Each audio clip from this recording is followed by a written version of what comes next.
just left off is now spitting out people at the baggage handler contraption. Please brace for impact.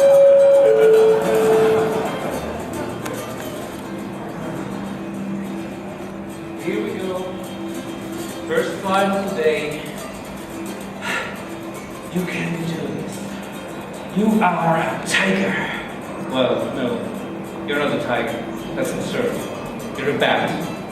A tiger of a bat. Yes. You are here to sell.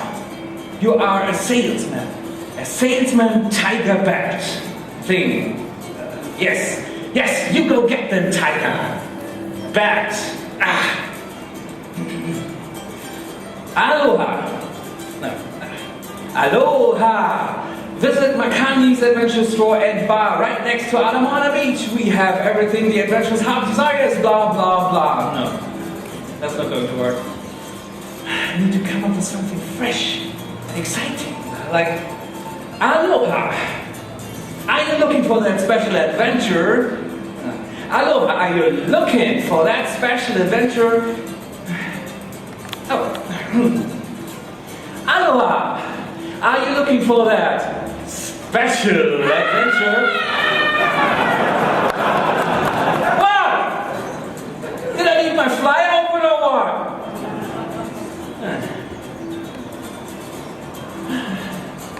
Oh, aloha. How about some fancy drink at Makani's Adventure Store and Beach Bar? We throw the wildest parties at Alamana Beach and we offer diving courses. Not at the same time, of course. I should have known this was not going to work. What a stupid idea. Oh, wait. Who is that?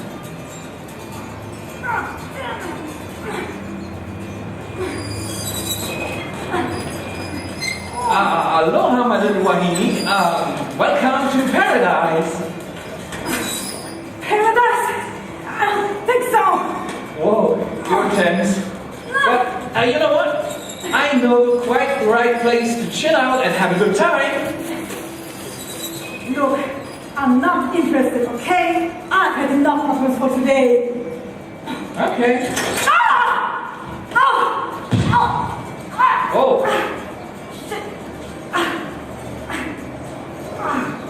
Oh, goddamn stupid airlines!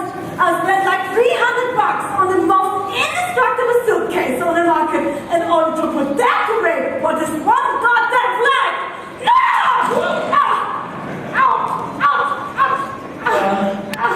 Are you alright? Of course I am. Everything's just peachy. Please, let me help you, okay? So, what is your business on Oahu, if I may ask? I'm a student. I'm doing an internship at the University of Honolulu. Oh, the escalates, right? But you only hear good things about them. Yeah, I'm a volunteer there. A friend of mine was supposed to pick me up, but I can't find her anywhere. Maybe I know who it is. You could just tell me.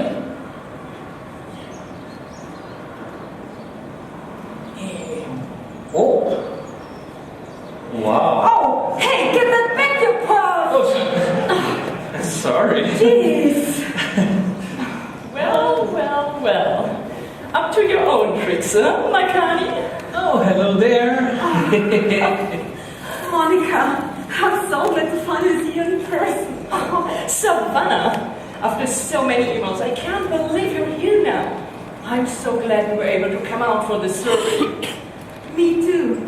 By the way, do you know this guy over there? Yeah. Don't trust him.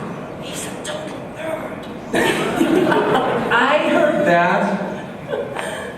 If you think I'm a perv, you should ask her about what happened at the bar when she got drunk and tried to do her famous pineapple and yo-yo trick. Oh, look at the time. We should really get going. We've prepared a room for you on the campus. You will have the rest of the day off to recover and find your way around. That sounds excellent, really. No problem. Please, let me help you with that. Oh, thank you, Monica. I really appreciate that, you know.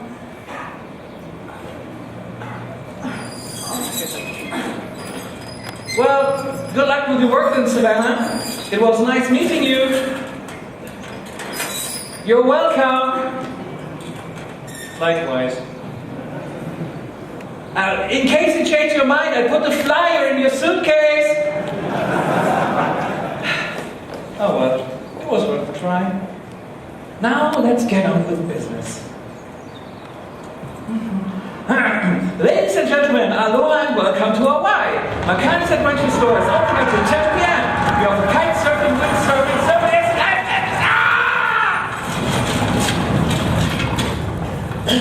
we also have cocktails.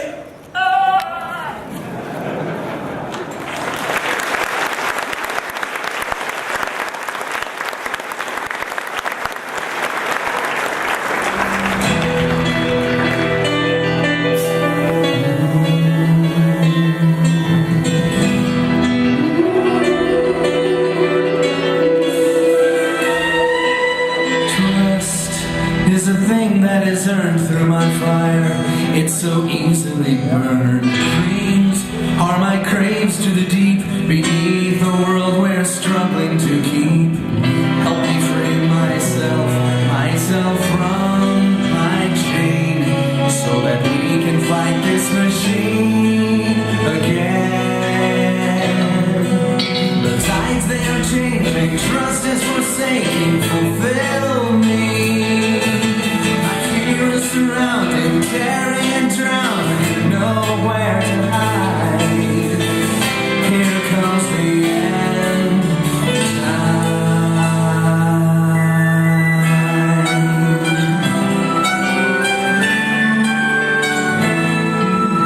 Change in the void of the storm through my fire. My desires will swarm. Hold my wings open on land to face our trial that's at hand. Help me see myself through this veil, so that we can fight this machine again. The times they are changing, trust is forsaking, fill me. My fear is surrounding, tearing and drowning, nowhere to hide. Face it right.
Please excuse me. Ow! Watch your step!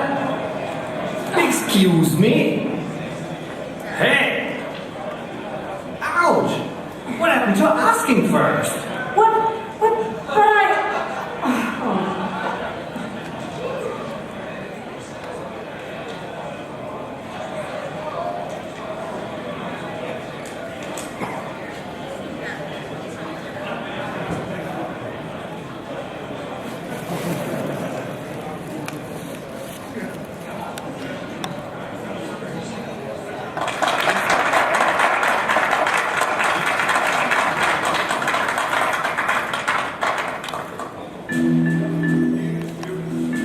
On behalf of the School of Ocean and Earth Science and Technology, I would like to thank you for joining us here today as the scientific staff for this year's volunteer mission. In times of limited funding, we are all very grateful that you all decided to sacrifice 3 weeks of a summer break. Excuse me, Professor.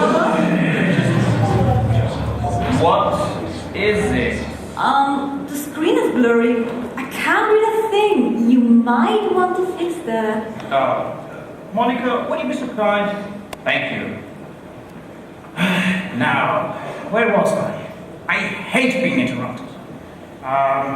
Yes, the summer break. Anyways, thank you for volunteering. Now, on to our mission. Mapping the genotypes of seaweeds around the Hawaiian Islands. Seaweed.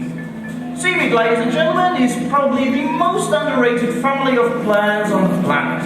Allow me to highlight a few points why our mission is so important. Technically, 70.8% of the Earth's surface is covered by the world's largest bioreactor.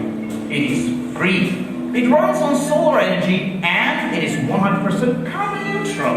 It's an immense potential that we barely have begun tapping into.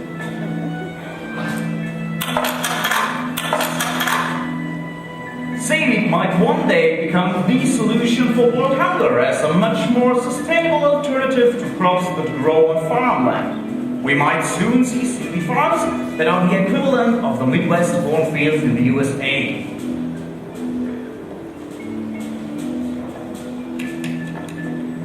Hello? Natural seaweed grows 10 times faster than land-based plants and are full of sugars just waiting to be turned into bioethanol. This will provide a solution to the looming energy crisis and totally without interfering with the food supply. Seaweed is and will be used in countless applications: soil fertilizer, animal food, cosmetics, pharmaceuticals, and even industrial wastewater treatment. This is the market of the future. This is why our mission is so important. We are laying the groundwork for an aquacultural future. Excuse me, Professor. What is it this time? Don't you like the color of my shirt? Or would you like an extra cushion for your chair? I'm sorry, sir, but are we also going to do some basic research too, or will it all be about natural research development? I mean, I was hoping to learn more about the ecology of marine plant life and the impact of civilization. Science for the sake of science is a thing of the past. What's the point of generating knowledge with no application in the real world? Taxpayers expect a return on their investment in us. If you came here to enjoy colorful plants, maybe you should have applied for an arts major instead. Any more questions? Good, next slide. This is going to be your workplace for the most of the upcoming 3 weeks. The research vessel Kilo Moana. It is operated by the University of Hawaii, and you are going to supplement our residency crew of scientists. You will receive a detailed personal schedule from your tutor, telling you exactly what kind of activities you will be responsible for.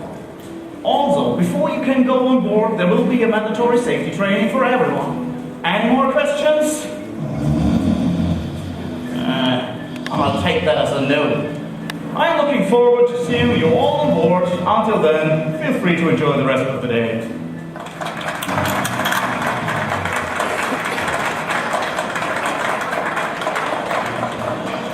Oh wow, what a douchebag! Is he always like that? By the way, my name's Savannah. How did you end up here? Hello? I turned invisible overnight. Hi, I'm Savannah. I'm new here. Do you guys know a good place to hang out and get to know each other? I'm really sorry, but we still have an awful lot of stuff to do tonight. Maybe another time. Take care. Oh, wait, don't run away. Maybe we can do stuff together. Hey! Oh, great. Seems like I'm off to a wonderful start.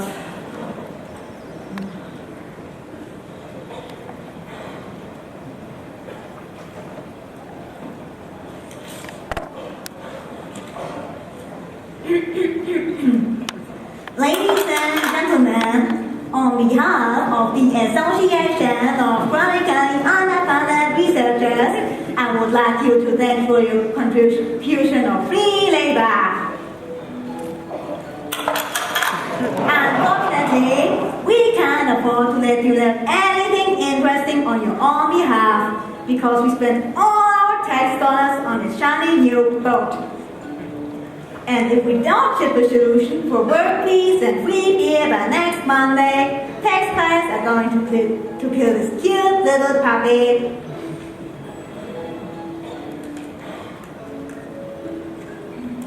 Well, thank you for your complete lack of attention. Keep calm and do what you're told. Sleep well, my friends.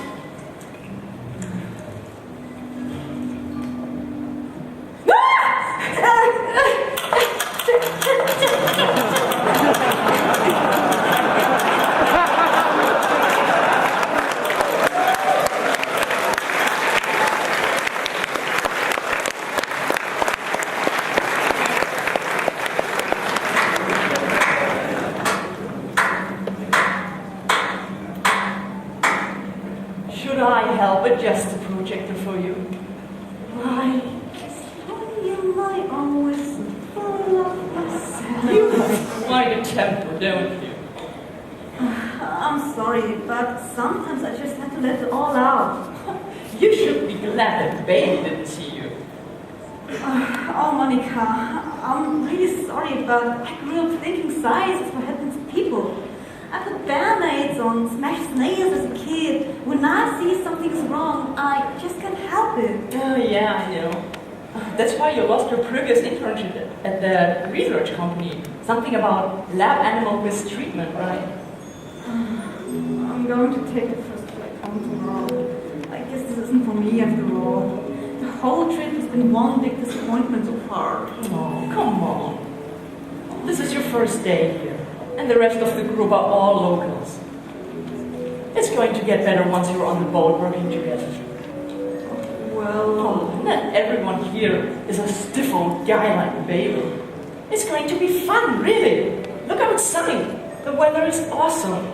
How about you take the number 18 bus to Alamoana and go shopping? no, well, I feel more like getting drunk, you know. Oh, then you should definitely check out Makani's beach bar. He knows how to throw a party. Oh well, why the heck not? Let's hit the beach. How about you? Oh, I'm afraid I have to stay here and prepare the safety training. Oh, that's a shame, but oh well. I'll have an extra trip for you then.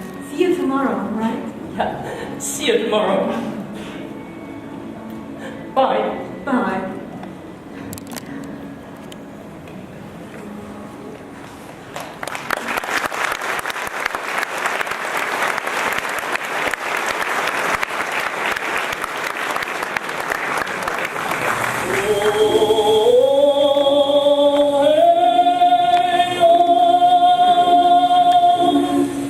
Millions of years ago, a fissure more than 1,600 miles long on the floor of the Pacific Ocean produced the Hawaiian Ridge.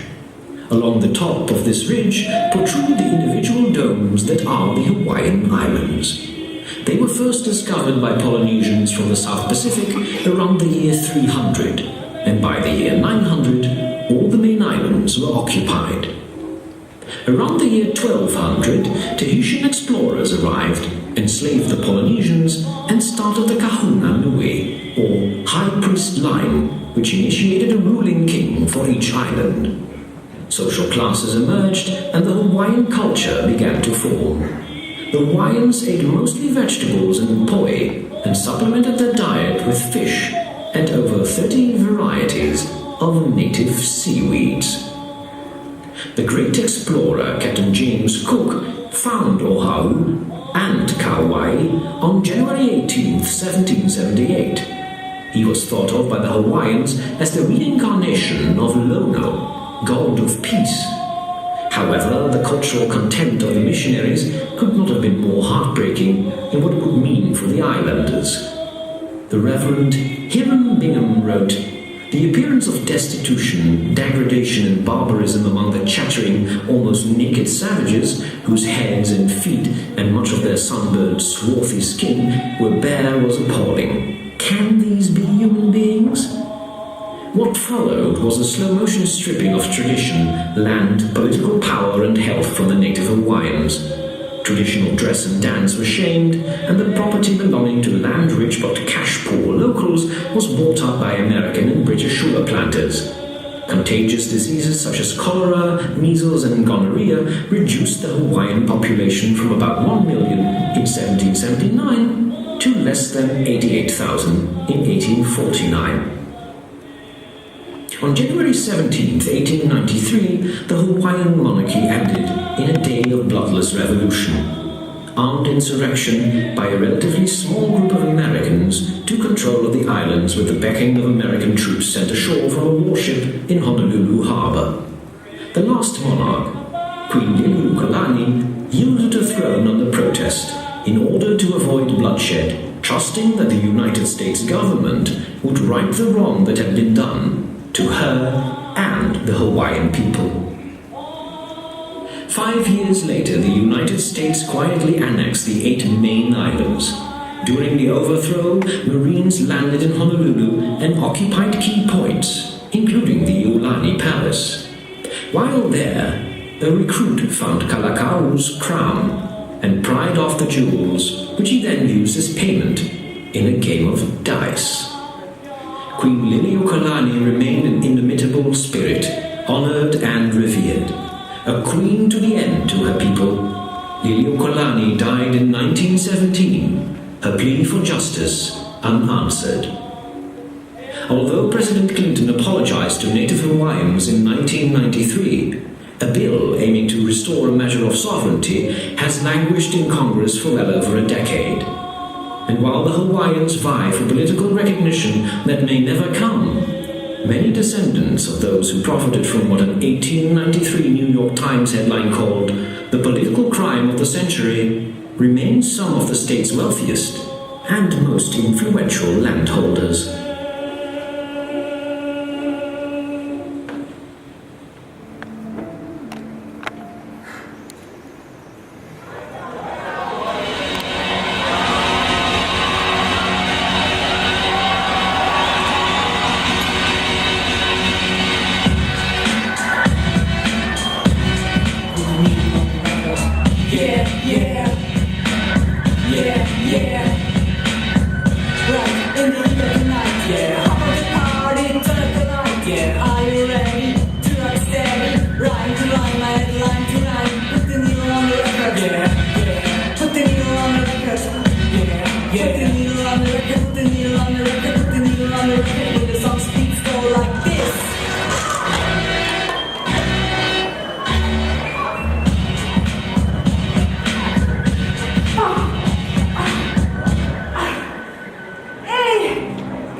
Just a second. Still uploading. Awesome. This is so gonna go viral. Look, barely online, already 300 likes. You're a star. Oh yeah, you're right. They were really needed to see this. Well done. Now, if you guys excuse me for a moment, I need to restore my... Whoa, look, the balance. Oh.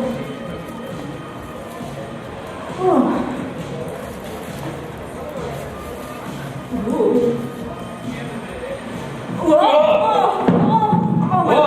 I'm so sorry. Are you alright? Oh, wow! What the hell brought you here? You're about the last person I would have expected to see tonight. Oh, it's a long story. And I'm sorry for being so rude when you met me at the airport. I was a little bit tense and you didn't deserve it, you know? No offense taken. So, how about we start over in a more relaxed atmosphere? Can I offer you something to drink? Sure. What you like? A blue Hawaiian. Excellent choice. Liar. Frank, could you please prove this lady wrong and make her a blue Hawaiian? And I'll have a beer. Sure thing, McCann. Last call! We're closing! Everybody, place your final orders! So, what made you come down here after all? I thought I'd never see you again. I was just flirting. How flattering. No, don't get me wrong. I just had a really shitty day, and this was the perfect opportunity to take my mind off it. I really like this place. Well, except for the hipster tourists, perhaps. You're right. They can be a little bit annoying at times, but they bring in most of the money. You're native, right? Oh, but what do you think I come to Mok? Should I ask, brother? I don't know. I guess I just care about stuff like that. Most of the people coming here do just care about waves, girls, and booze. Admittedly, all those are pretty good here, so I guess that's okay. Sometimes I'm a little sad knowing that we've basically given away most of our ancient Polynesian culture. But there's no point in trying to turn back the clock. I've got a great running business at the most beautiful place on earth. I really shouldn't complain. Wait, did you hear that? What? There it was again. It's coming from the beach. Frank, can you please turn the music down? That sounds like a dolphin. So close to the shore. That's not good. I have to check it out. It might be in trouble. I'm coming with you. Oh no, no. The poor thing. It's barely moving. Can you see if it's hurt? I can't see anything obvious. No injuries, nothing. It's a female, and it looks like she can breathe. She's dying. Shit, it's that goddamn pollution, I swear. You can't imagine the truckloads of plastic that get washed upon the shore every day. The ocean's a junkyard. Stop talking, we need to help her. Yeah, but how? We need to get her back into the shallow water, but hold her up so she can breathe. Do you think you can do that? Sure. I'm going to call my department at the university, so if they don't know what to do, nobody does, okay? All right. Okay.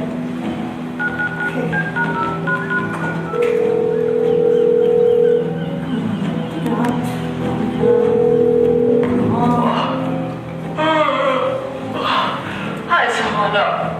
You better have a really good reason to wake me up like that. Monica, I'm sorry, but this is an emergency. I found a dolphin stranded at Alawana Beach. She's weak, barely moving, and it looks like she can breathe. What can we do? Call the police? The fire department? Oh, no, not again. Alright, don't panic. I'll handle this.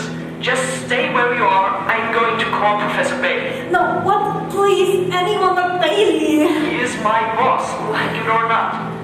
The Institute has a lot of resources, but I can't do anything without his permission. I know how to handle him. Just trust me. Alright, if you say so. I'll do my best. Thank you, Monica. Hey, don't run. Help is on the way. Everything will be okay, alright? No, I'm afraid it won't. She stopped moving. She doesn't breathe. No. I think think she's there. No! No! If I had noticed earlier, he might have been able to save her. But I was too busy dancing on tables. I hate myself. No. Don't be so nervous, okay? It's not your fault. The ocean is a junkyard. She probably swallowed a piece of plastic or got into an oil leak. This is not the first time I've seen it happen. I don't understand how people can be so cruel. Well, this is not the paradise it used to be. Get ready for the cactus. What? I said, get away from the cactus. Who are you? University sent you. That's none of your goddamn business. You are a bunch of rude bastards. I'm just your lecturer. Now, get out of the way. Come on, Savannah. There's nothing more we can do here. Come on. No. Come on, Mia.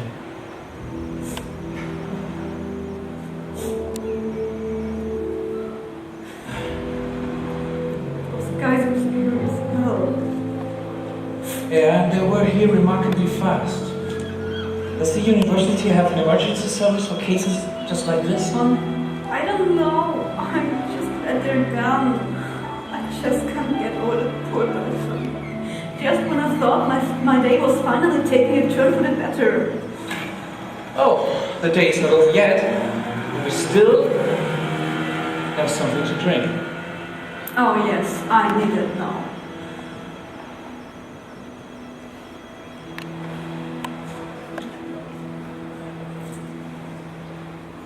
Well, hipa hipa.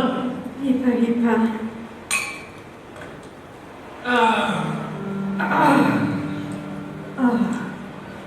That was good. You know, when I applied for this mission, I was really looking forward to it. I knew I'm more of a zoologist than a plant person, but I love the sea and I love my science. And I was really looking forward to meet up with Monica. But then it turned all into a nightmare. First, the airline messes up my luggage. Then it turns out that Professor Bailey is the biggest asshole, and all the other students hate me for not sucking up to him. And finally, I found out that my assignment would put me on like all day, sorting out sonar images. So here's Hawaii, an oceanic paradise, and all I ever get to see of it is the images of green sludge and a dead dolphin. It's just not fair. Don't cry. You had an awful lot of bad luck, but it doesn't mean that tomorrow can't be a wonderful day. Say, don't you get any time off? Project goes on for 3 weeks. I get Sundays off. All right. You know, I happen to be a diving teacher. How about you come over for a lesson? The first one's free. You're always the same with salesman, aren't you? No, of course not. It's just you care about this place, the people, and even the animals more than anyone else I've ever met in Taiwan. It's a pleasure to talk to you, and I'd really like to see you again. I know some really nice spots, and maybe I can make your trip worth it after all. Thank you, Makani. That's really sweet, but let me think about it for a night, okay? You have my number. I really have to go now. I've got that stupid safety training tomorrow, and I don't want to fall asleep in the middle of it. I see. Well, then good night, Savannah. It was a pleasure meeting you. You too, Makani. Take care. Bye-bye. Bye.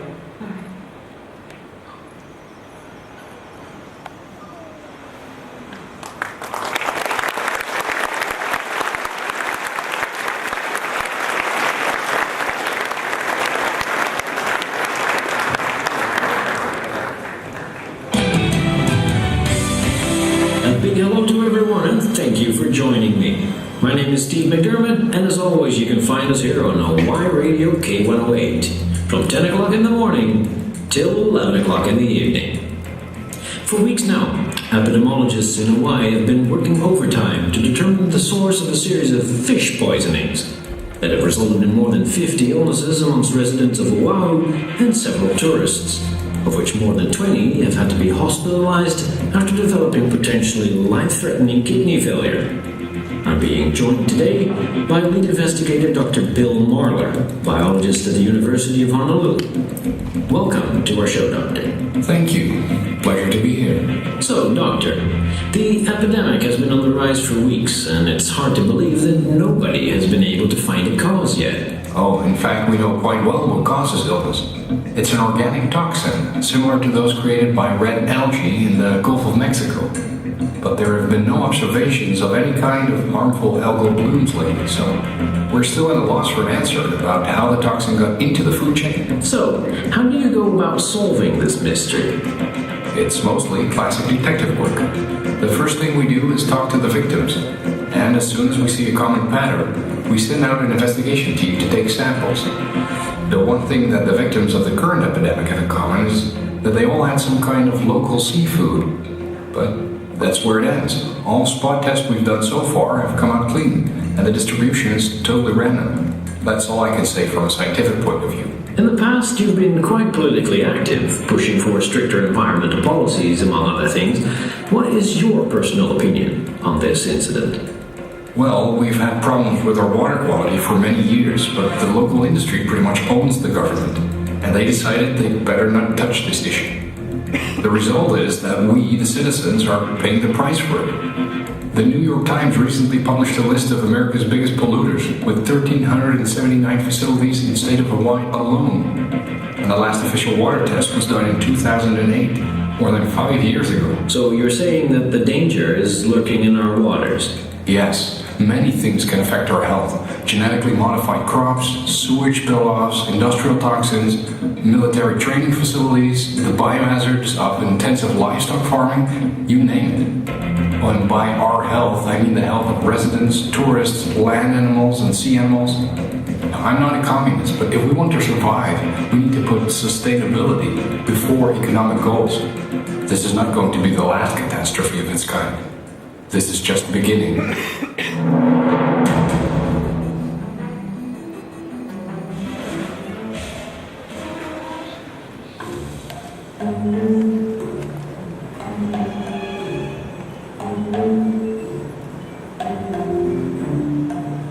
Hello?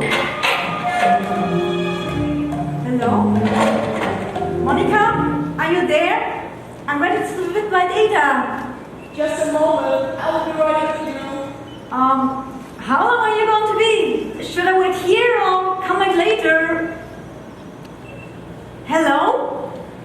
Monica? Monica! Oh, great.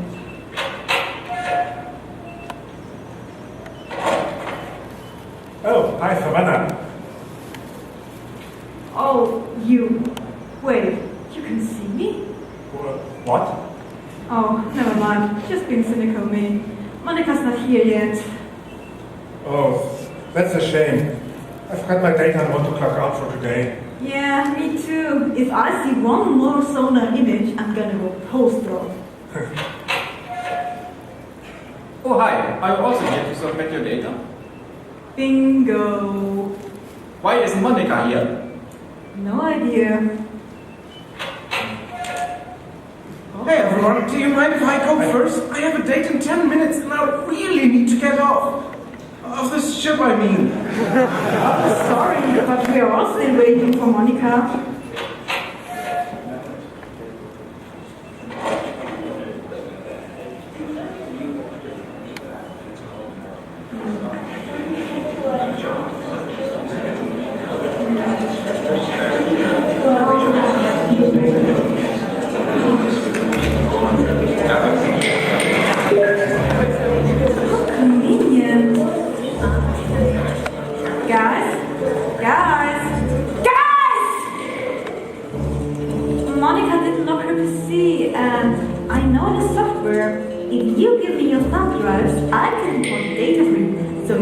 Don't have to wait for Monica. How does that sound? Well, sounds excellent. All right. Here we go.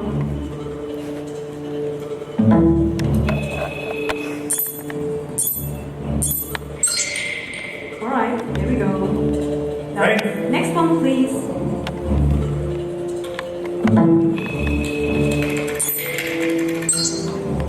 All right, there you go.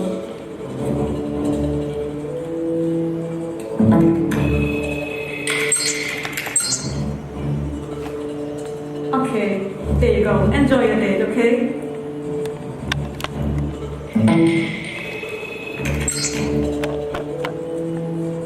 And we're done. Let's call it a day, okay? Thanks a lot, Savannah. And sorry for being rude to you on your first date. I didn't expect you end up being so great to work with. It's really been a lot of fun. I'd really like to return the favor, if I can. Oh, don't mention it. I'm just glad people are finally beginning to recognize me, you know? Fair enough. Well, see you tomorrow then. See ya!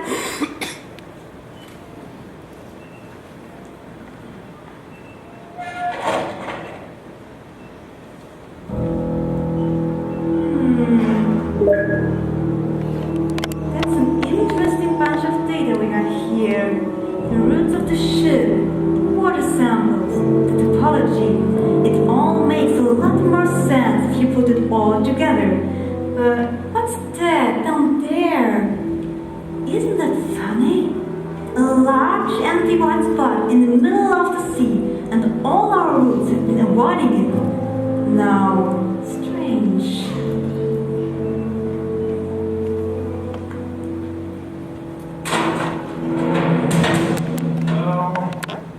Monica, if you're done with the data acquisition, could you please... what the hell are you doing here?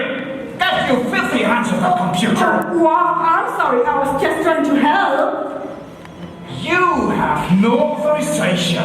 Who gave you access to our system? Nobody did. We were waiting for Monica and I discovered the screen was locked, so I just thought You thought? I'll tell you what. You're not authorized to think, you're not qualified to think, and you're certainly not paid to think. I'm not being paid at all! No, you're not. And if you keep thinking like that, you will pay for it. Did I make myself clear? Now get out of here, and I don't want to see you ever again on this ship. You are suspended. But it didn't do anything wrong. It's just a goddamn seafloor map, not some kind of little secret. Out! Stop! All right. Asshole! Pesky, stupid workers. We should have taken those Mexican immigrants instead. Monica? Monica, where the hell are you? You forgot to turn on your goddamn screen locker, damn! Monica? God damn it, why am I surrounded by idiots?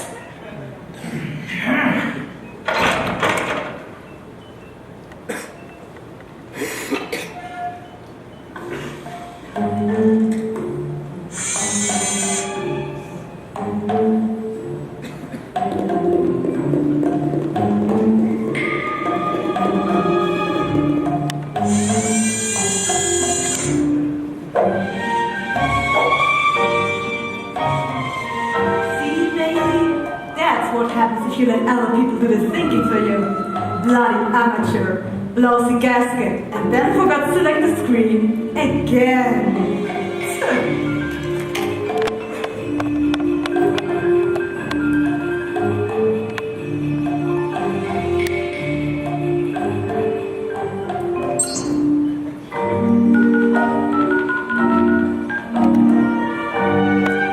Hello, Makani. It's me, Savannah. Yes, me too. I've made up my mind and I'd really like to get back to your offer. I've just discovered the perfect spot for a diving trip. Are you in? Great. I'll meet you at the bar. You too. Bye-bye. I love it when a plan comes together.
So, there's not much you need to take care of. Watch your gear. Your life might depend on it. Not to mention it will cost me a fortune. Wow, this is so beautiful. Woohoo! Yeah, it sure is. But as a marine biologist, you probably know a whole lot more about all this than I do. Well, reading about it in the textbook is one thing, but this is the first time I can actually see it myself. It's mind-blowing. Look, over there! Oh, you don't see these very often nowadays. They're very sensitive to changes in the environment. That's why they become so rare. Hello, little buddies.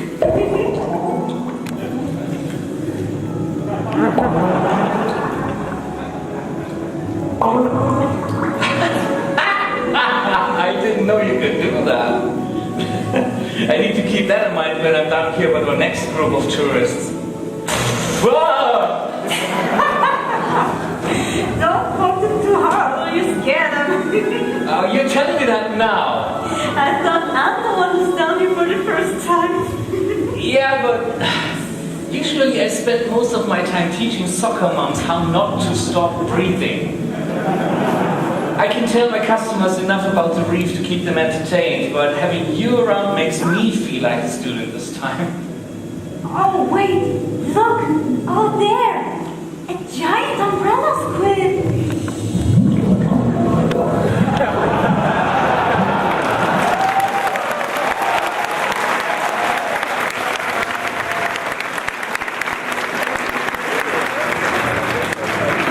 I knew that one.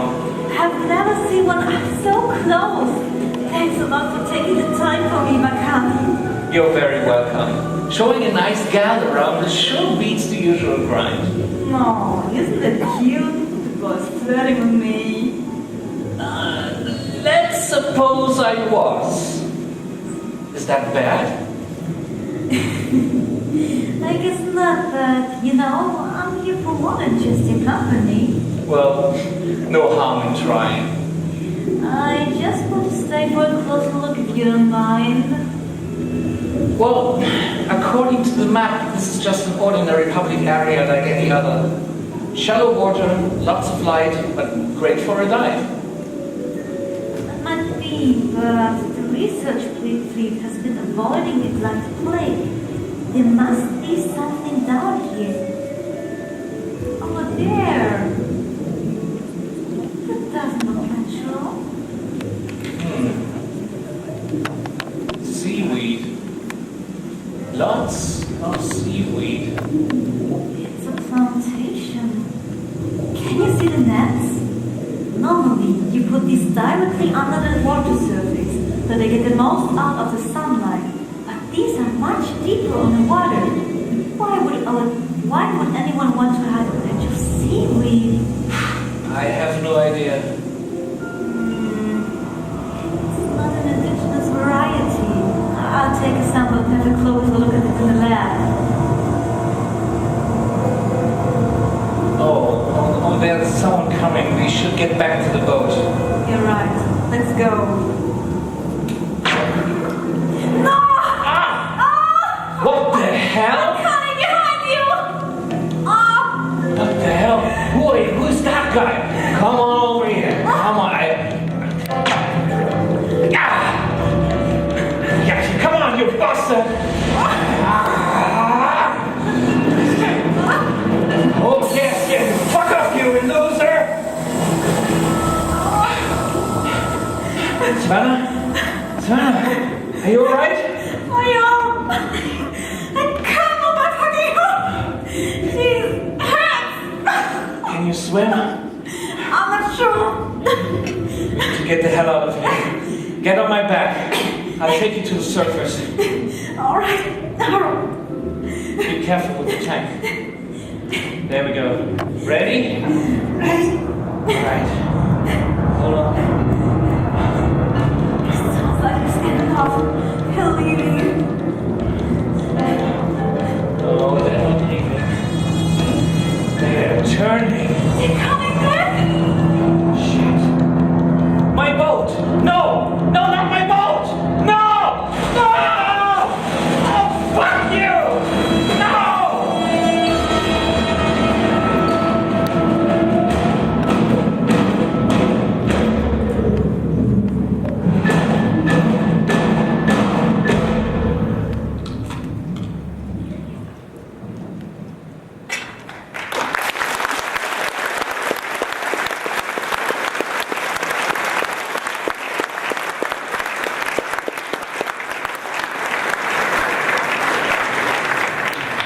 Long ago, on the island of Molokai, lived Kupa, the High Chief, and Kamalo, one of his priests.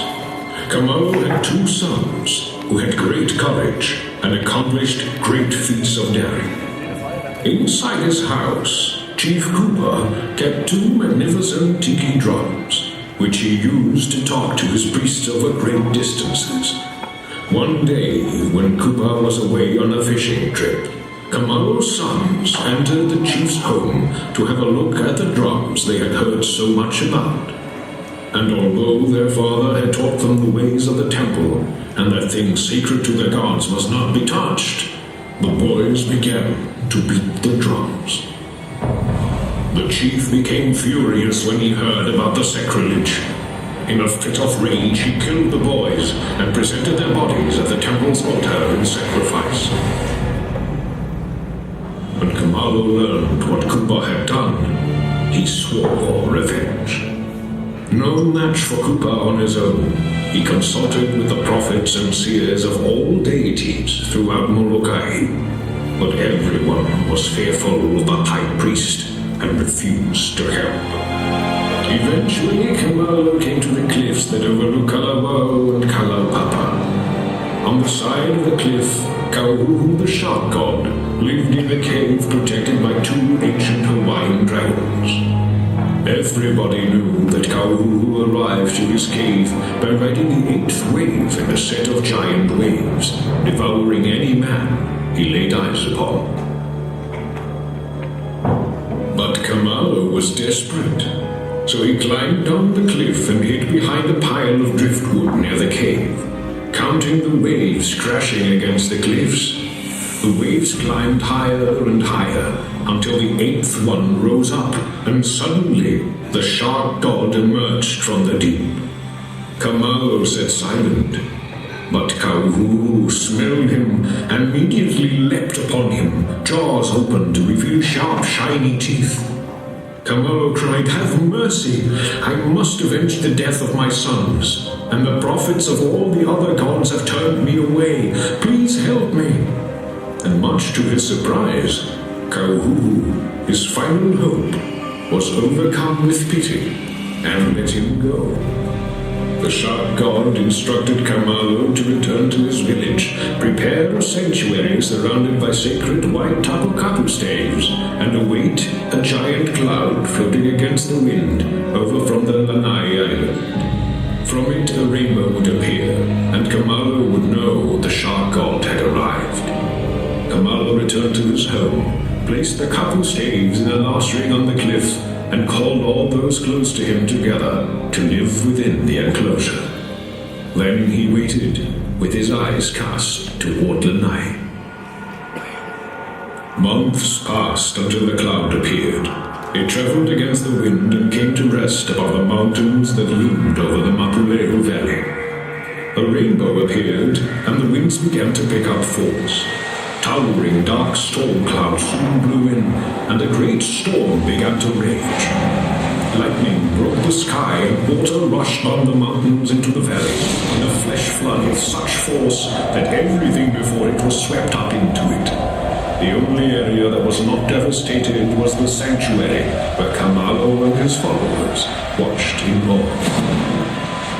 Chief Kupa, his home, and all of his followers were washed into the sea, where Kauhu's sharks waited for them. The bay waters soon ran red with the blood of Kupa and his followers, and after this day, the bay became known as Aikanaka, the man-eater, and everyone learned a great respect for the power of the shark god, Kauhu.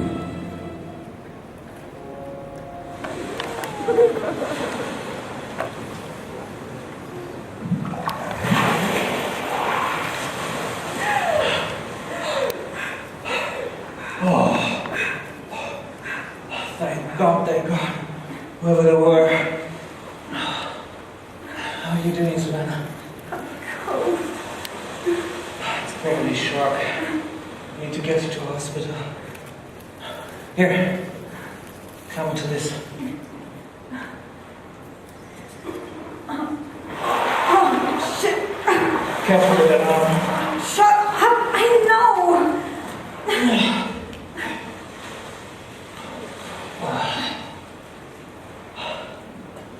My poor boat. I had just finished paying it off, and now look at it. It's ruined. The insurance will not cover that. How was I not supposed to notice when it was gonna happen, Makani? You can always get another. What about my arm? I can't just get it. You're right. I'm sorry. But you still need to figure out what happened. Please, Savannah, tell me everything you know. I already did. On the Kilo Moana, we made botanical maps of the seafloor. This place was left out, and I was wondering why. That's all. And how do you explain this? Are you absolutely sure there's nothing else you need to tell me?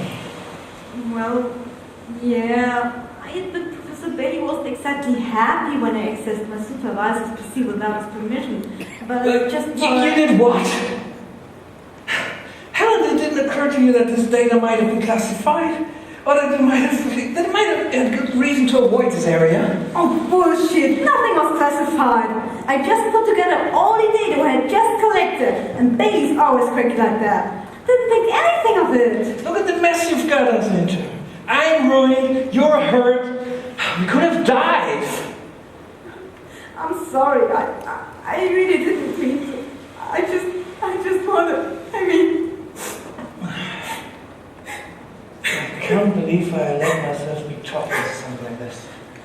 I didn't talk you into anything. You brought me out here because you thought you could score with me. What? What?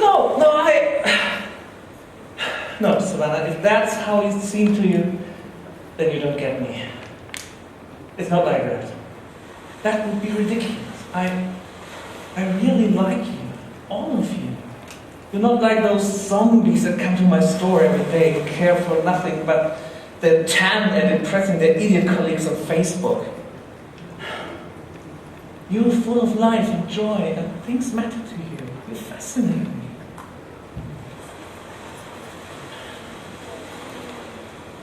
Thank you for saving me. Life's precious, especially a life as beautiful as you. Now you're beginning to sound corny.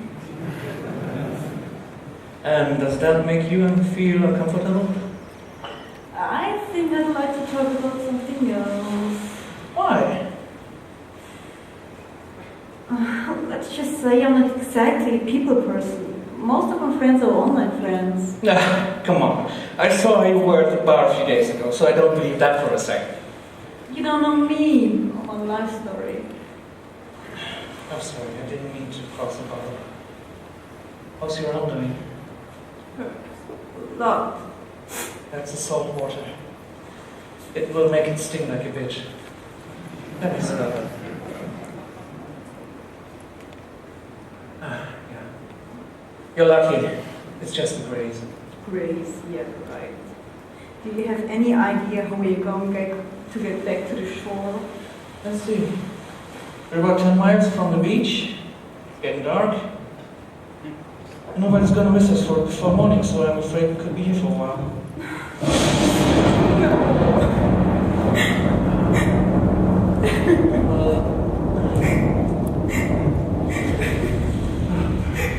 This is going to be a rough night. Makani, I'm so cold. I can barely feel my paws. I know you like to keep your distance and everything, but why are women so complicated? You're not helping. If you want my help, you have to come over here. Don't worry, I don't bite.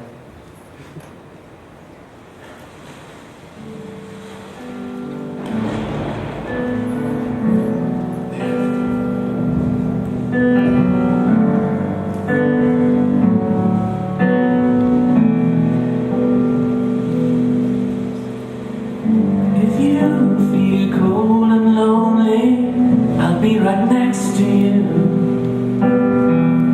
in need of love.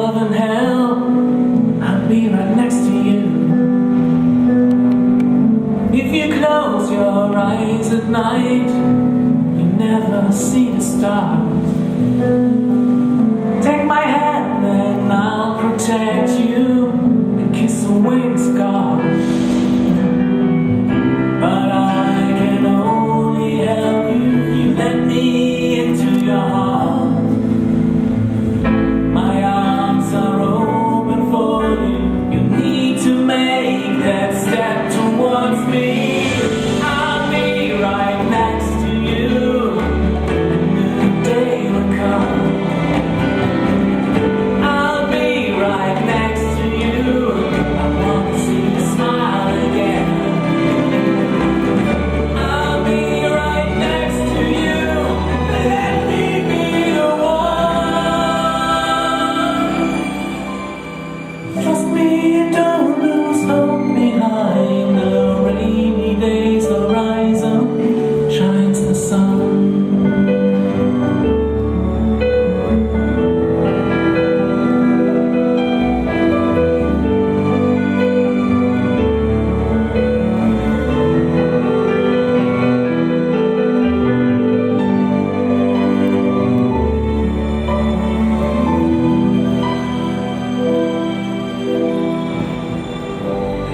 Feeling better now?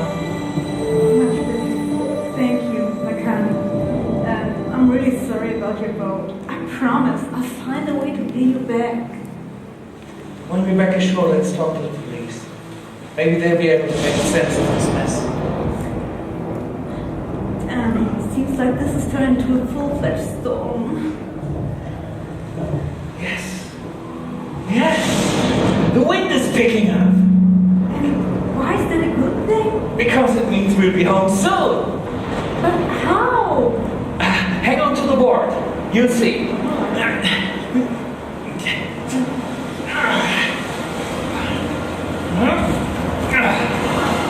I am the king of the world!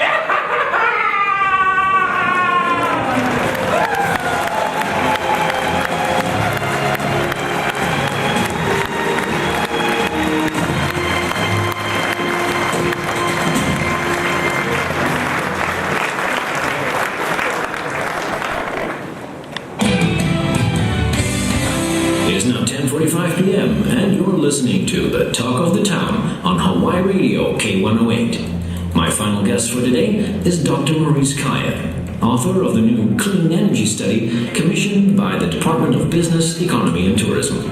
Dr. Kaya, welcome to the show. Can you please tell us what exactly this new study is about? Well, every year we spend billions of dollars on energy, and much of it is sent out of state to buy oil. That oil arrives weekly in massive oil tankers over one of the world's longest sea routes. Many natural and human disasters could disrupt that supply, leaving Hawaii in an energy crisis within a month or less. We are also very vulnerable to the effects of climate change. A sea level rise of just 3 feet would have disastrous consequences. Simply stated, our current way of meeting our energy needs is not sustainable. We must alter our course. And where is that new course going to lead us? Well, we have plenty of sunshine, strong trade winds, the ocean, geothermal activity, a temperate climate, and year-round growing season. All that can be tapped to provide sustainable sources of energy. The big oil companies currently receive about $4 billion a year in tax benefits. If subsidies were to be made dependent on the support of clean energy, that would create a strong incentive for the entire energy market without costing taxpayers a single cent. Earlier today, we asked the management of Peak Oil Incorporated, the world's biggest supplier of fossil fuels, for their position towards clean energy. And this is what they had to say. Peak Oil Incorporated recognizes that the impact of greenhouse gas emissions on society and ecosystems may prove to be significant. Worldwide, we are working on leading research to identify economically viable technologies that can meet future energy demand while dramatically reducing global emissions. This includes advanced fuels, lubricants, and combustion technologies.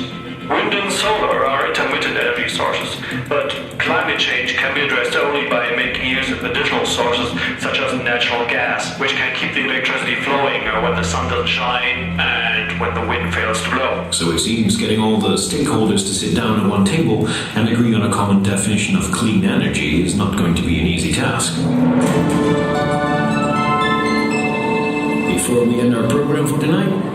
final look at the weather.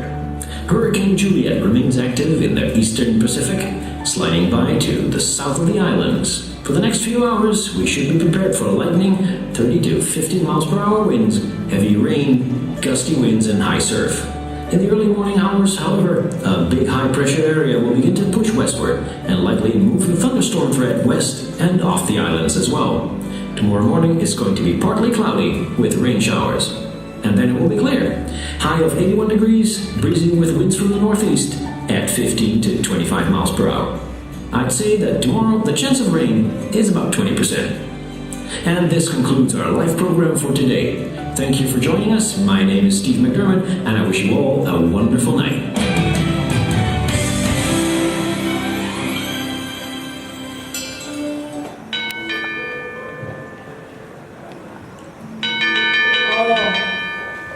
What the hell?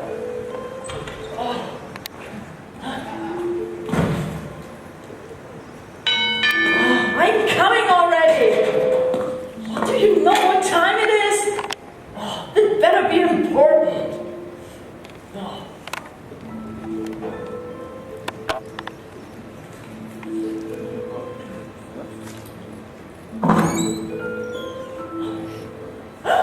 What the hell are you two doing here? I'm really sorry to wake you, but we're in big trouble and you're the only one we can trust.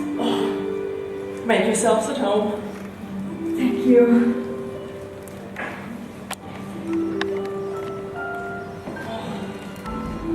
Now, tell me, what the hell is going on? Makani took me out for a diving lesson. Everything was going well until we were suddenly attacked by another diver.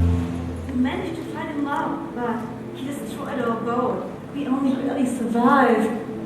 What? Why didn't you call the police? Well, that's the first thing we did, but they said there's no point in going out there in the dark, so they're going to check for evidence as soon as the sun comes up. They told us to stay at someone else's place, just in case our attacker might still be after us. So, would you mind if we stayed here for the night? Oh, back up a moment. Where exactly did you go diving? I don't understand why that would matter. How?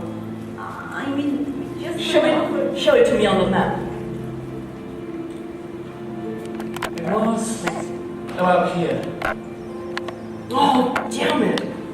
Out of every square inch of water, why did you have to go and pick that one? I have no idea what was working on the Kilo Moana. The ocean floor scans went everywhere, except one spot. I just wanted to know what Bailey was avoiding. And what did you find? Just a bunch of seaweed. Did you also tell the police about all that? Especially with regard to Bailey's research?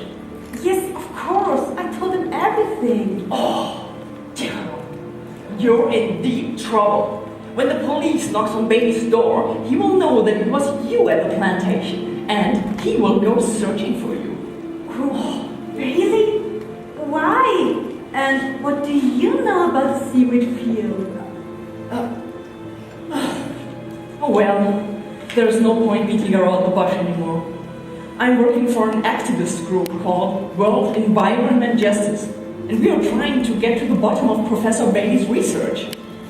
The official stuff he does for the university is just a small part of what he's really up to. He's been working on a few potentially very lucrative but highly illegal side projects, and you just stumbled into his most important one. A seaweed plantation. Bailey is an expert on genetic engineering. How close did you get to the plants? Close enough to take a sample. Here. Oh, that's brilliant! Maybe we can get out of this alive. Hang on a second, I need to do a quick test. So, let's see, here's the ashtray. Putting a little bit of the seaweed into the ashtray. So now where did I put my lighter? What are you gonna do? Smoke weed? Even better. Look at this.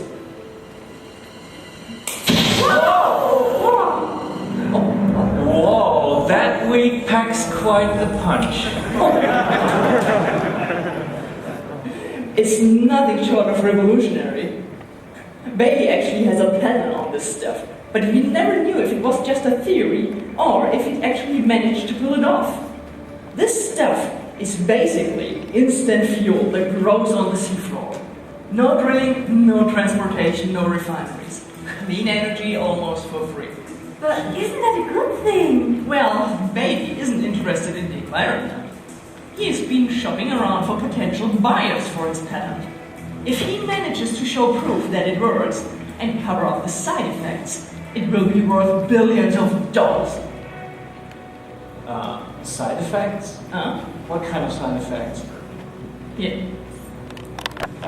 The seaweed has been genetically engineered in a way that allow naturally occurring bacteria in the seawater to break plant cells down into short-chain carbohydrates.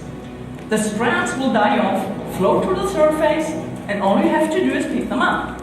But that also makes them highly toxic.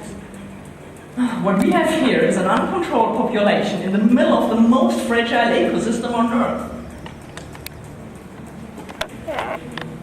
The dead dolphin was just the beginning.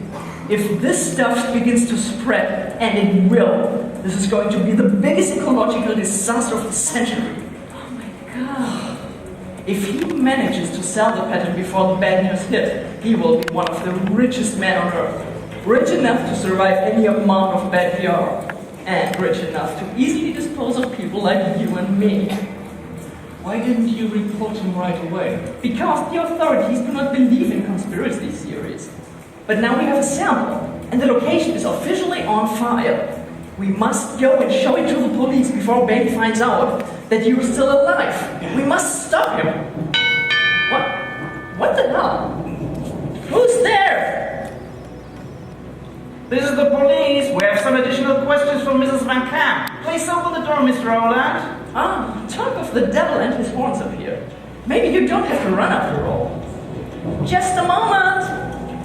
No, that's fine. I'm pretty sure they didn't tell him I was going to say it her place. Yeah. Oh, Baby! You son of a bitch! I'm afraid I can't help my heritage, Monica. Hey, Professor! Look there! I know those guys! They have one of you called a couple of drums! Kill them! No! Run! Savannah, run! Don't get to the police now! Ow! Ow!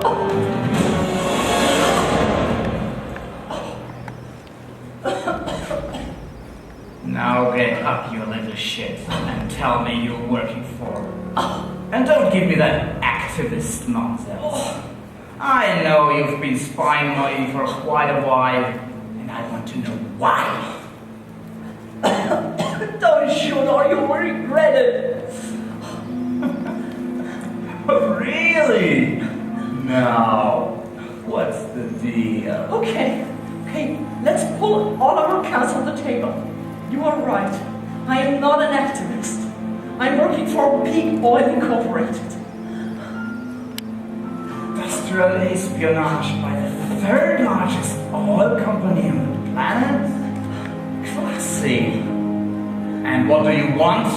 US patent 9483759. Bidding for the patent runs for another month. Why would you be so dumb as to put your life at risk? Dumb? I'll tell you what would be dumb. Bidding billions on a process knowing that it is about to cause the biggest ecological disaster of the century.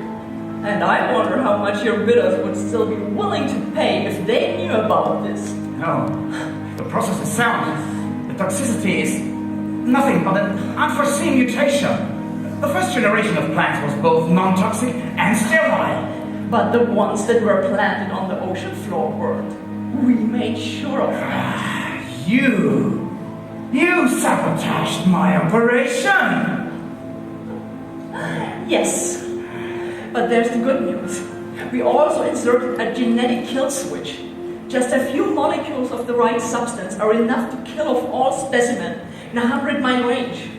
All you have to do is sign over the patent to Pig Oil, and we will be happy to take care of your little ecological problem. No, I don't believe you. You are desperate. You're bluffing. Get me your boss on the phone, now. I want to talk with them. I'm sorry, but I can't let you. No. Shit! Alright! Alright! Do it!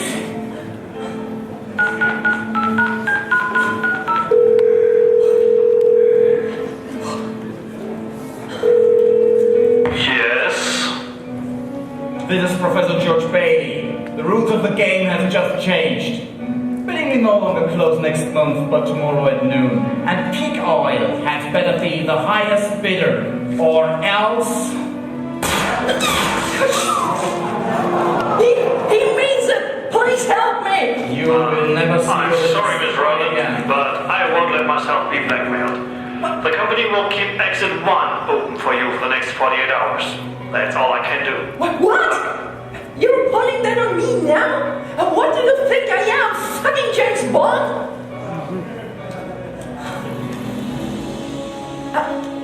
Hello? Hello? Oh, damn it. We're sorry. You have reached a number that is no longer in service. Please check the number and try your call again. Oh, fuck! If you want to play with the boys, you better have balls. Oh, very funny. And what now? Now you die. Shoot me if you want. But if you pull that trigger, you won't just only kill me, but an entire ecosystem. And that is entirely your fault. But I know where the kill switch is. The solution is in a 40-gallon barrel, hidden in a storage container at the harbor. I can open the lock for you. All you have to do is let me. How do I know this isn't a trap? Peak Oil would rather let me die than come to help me. You heard what they said. I just want to save the island. It's a little bit late for regrets, don't you think, my dear? But I also see your point. My car's outside. Let's have a look at that antidote. But put some clothes on, for heaven's sake. What would the neighbors think? Move it. Move it.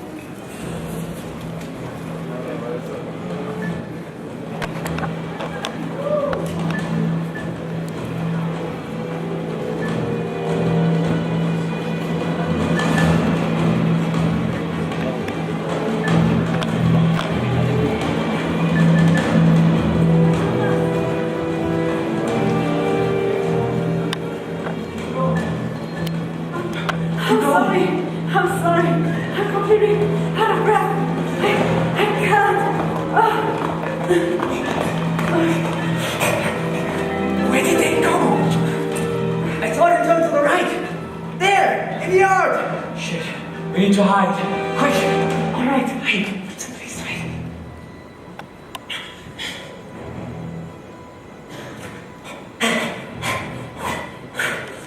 Are you sure they went this way? For sure. They got to be here somewhere. This is a dead end. Let's check out the trash cans. Okay.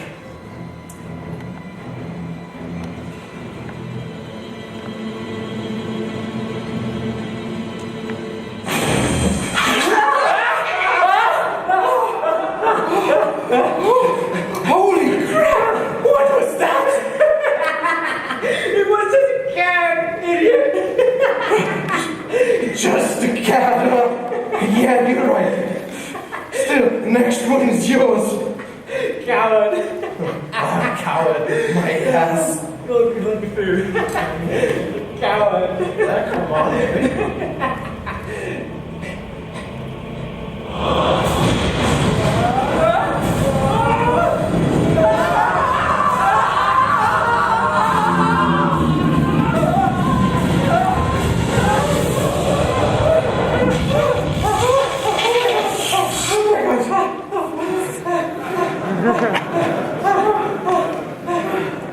Okay, you take out the third one. No, you take the third one. No, you. No. Wait. What was that? I think it came from over there in the bushes. Okay, I think I should take a look.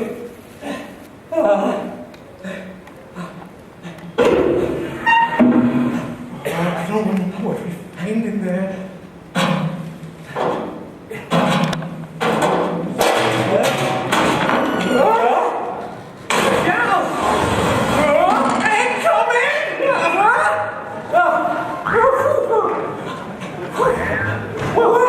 Whoa, that was close!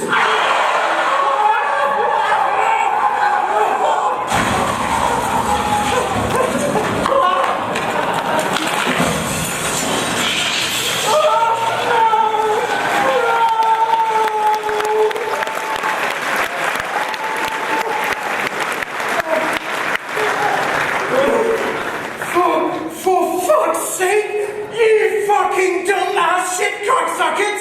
Can't you see where you're fucking driving? Come here, you stupid ass turd burglars! I'm gonna bitch slap your burnt shit gay face with my motherfucking spam dagger! What are you waiting for? Come on, you soggy fuck biscuits! Yeah, right, come at me, pigeon fuckers! Come here and get your shit snot kicked out of you!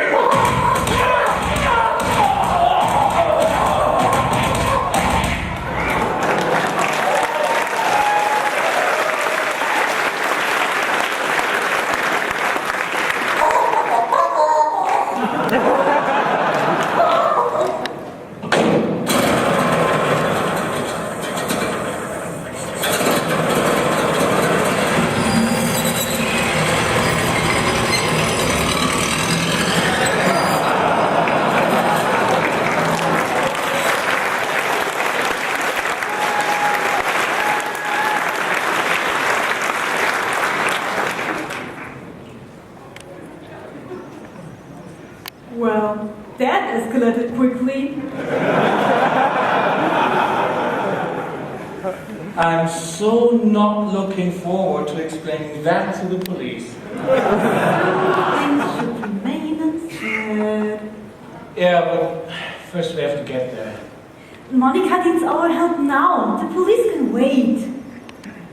Getting the authorities involved is the best help we can give her right now. Come on, let's go. The phone is ringing. That's not my phone. What?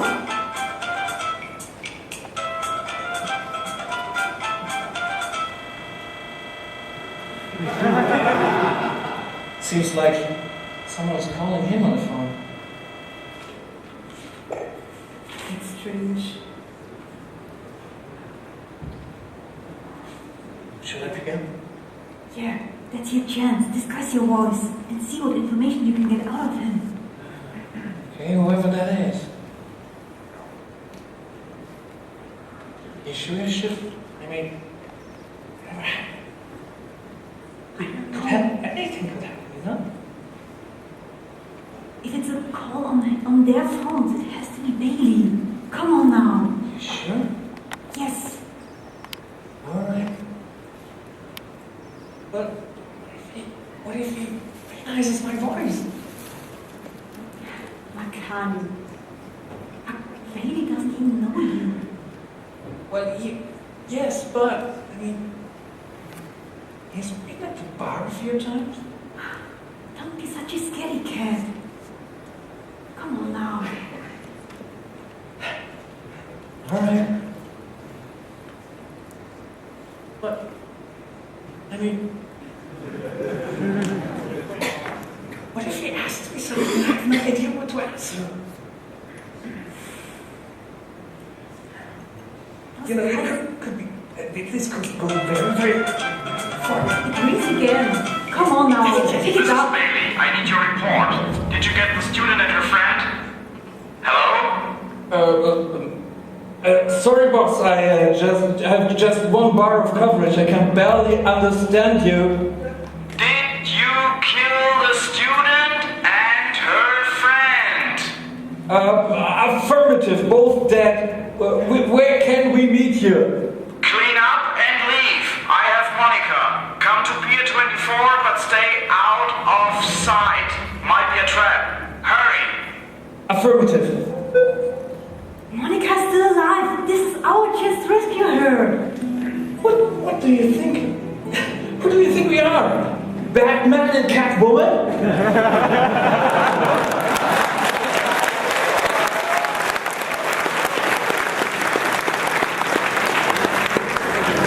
I mean, yeah, but forget, we are no superheroes.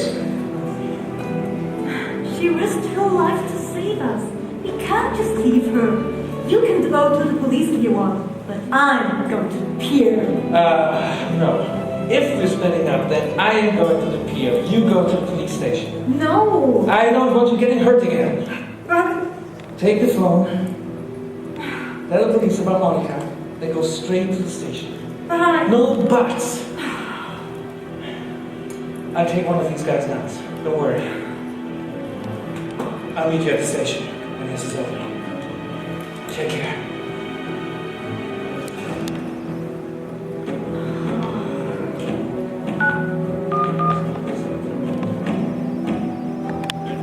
hello, my name is Savannah Van Kam. A friend of mine has been taken hostage. Mrs. Monica Rowland. She's been taken to Honolulu Harbor, Pier 24. Please hurry.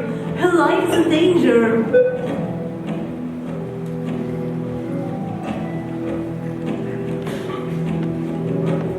Sorry, Makani, but I hate it when people treat me like I can't take care of myself. See you at Pier 24.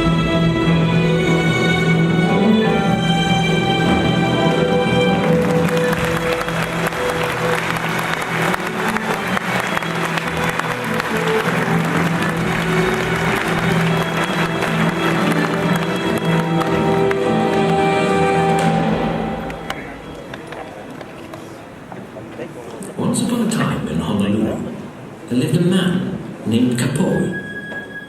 One day, Kapoi went to Kewa, gathering supplies to fix his roof.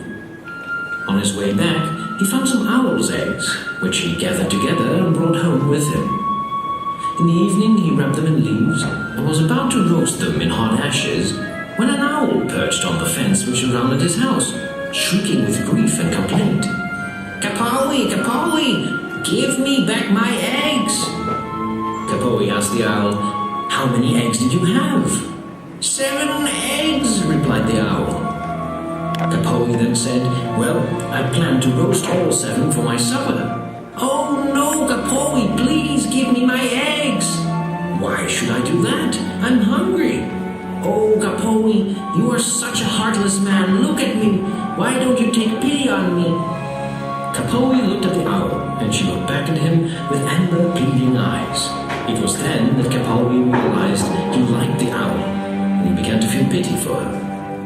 The whale, the Hawaiian owl, is said to be an anakua, or animal spirit that protects people. So Kapoi sighed and told her to take her eggs back. The owl took her eggs back and told Kapoi to build a temple in Manoa. Make an altar and call the temple Manua. Kapoi built the temple exactly as directed, set sacred days called Kapu days for its dedication, and placed the customary sacrifices on the altar.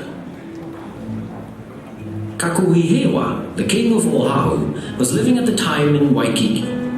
News came to him that Kapoi had declared Sunday's Kapu for a temple and had already dedicated it. Earlier, the king had declared that he would put to death anyone who erected and dedicated a heiau before he himself had dedicated his own temple. So Kapoi was seized and led to the temple of Kapulaha at Waikiki to be killed for his act of rebellion against the prevalent gods.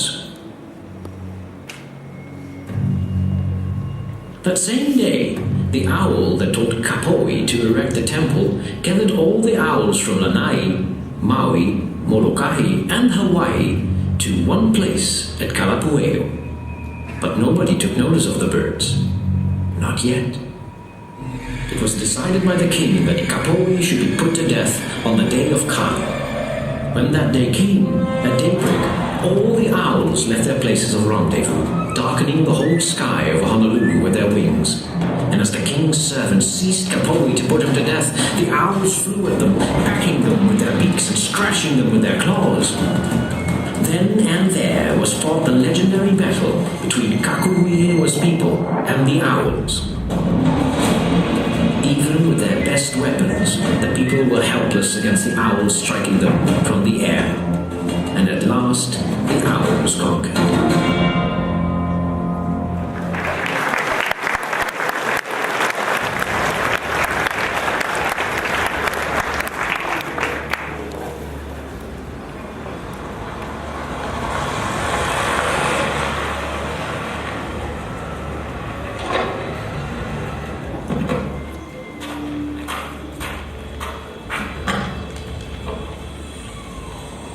Here we are.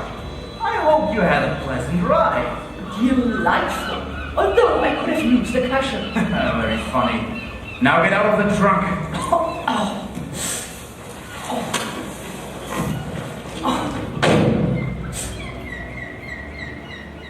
Oh, shit, this hurts. Stop whining and show me which container holds the antidote.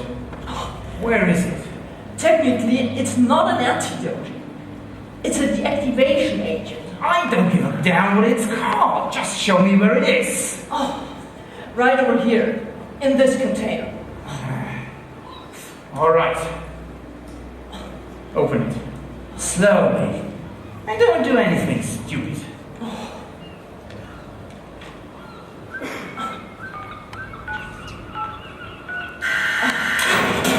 There you go. The barrel is yours. Just help yourself. Do you really think I am that stupid? No. What if this is a trap? Do bring it out. This is going to be interesting with just one arm.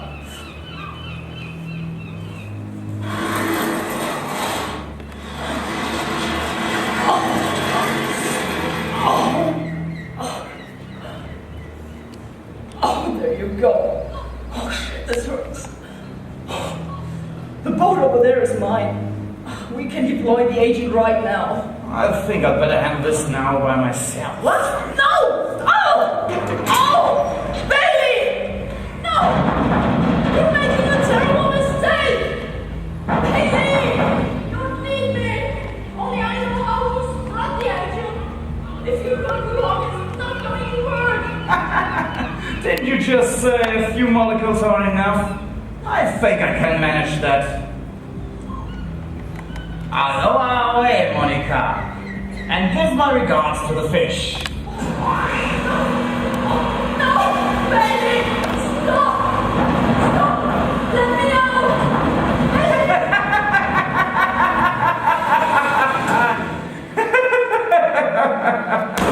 What the hell? What was that? Where did that... You!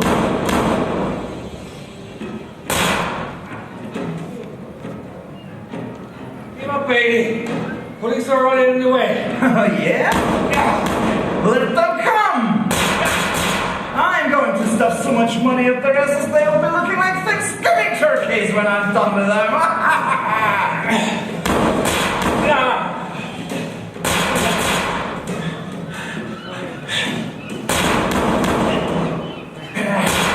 I'll get you. Come again?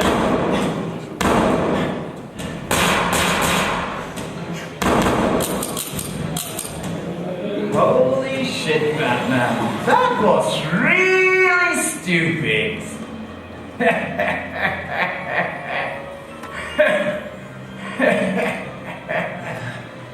Now come here. I've got a bullet with your name on it.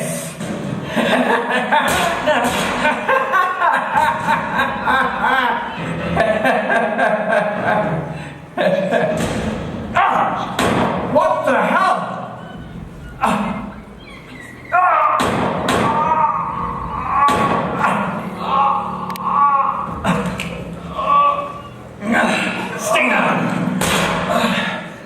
Savannah!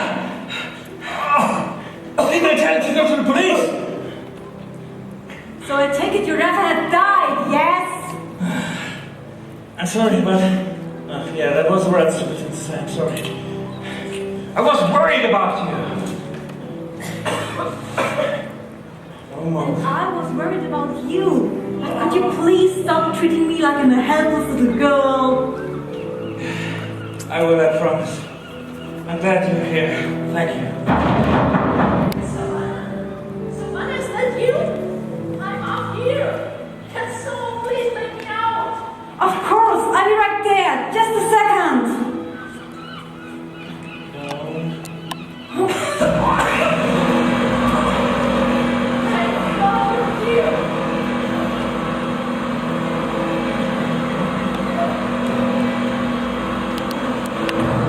Can you hear me? Yes. The code is 5, 4, 9, 3, 8.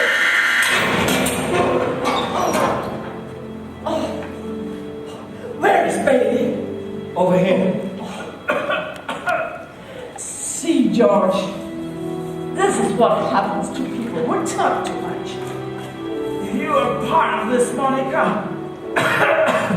When the police finds out who you really are, we will see you as more to answer for. You or me.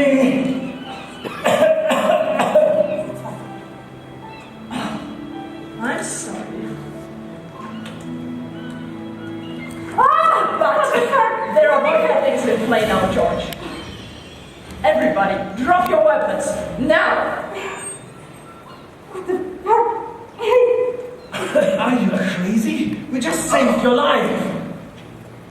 And I really appreciate that, believe me. But there are things I need to take care of. Do what I tell you, and nobody gets hurt, I promise. Very good.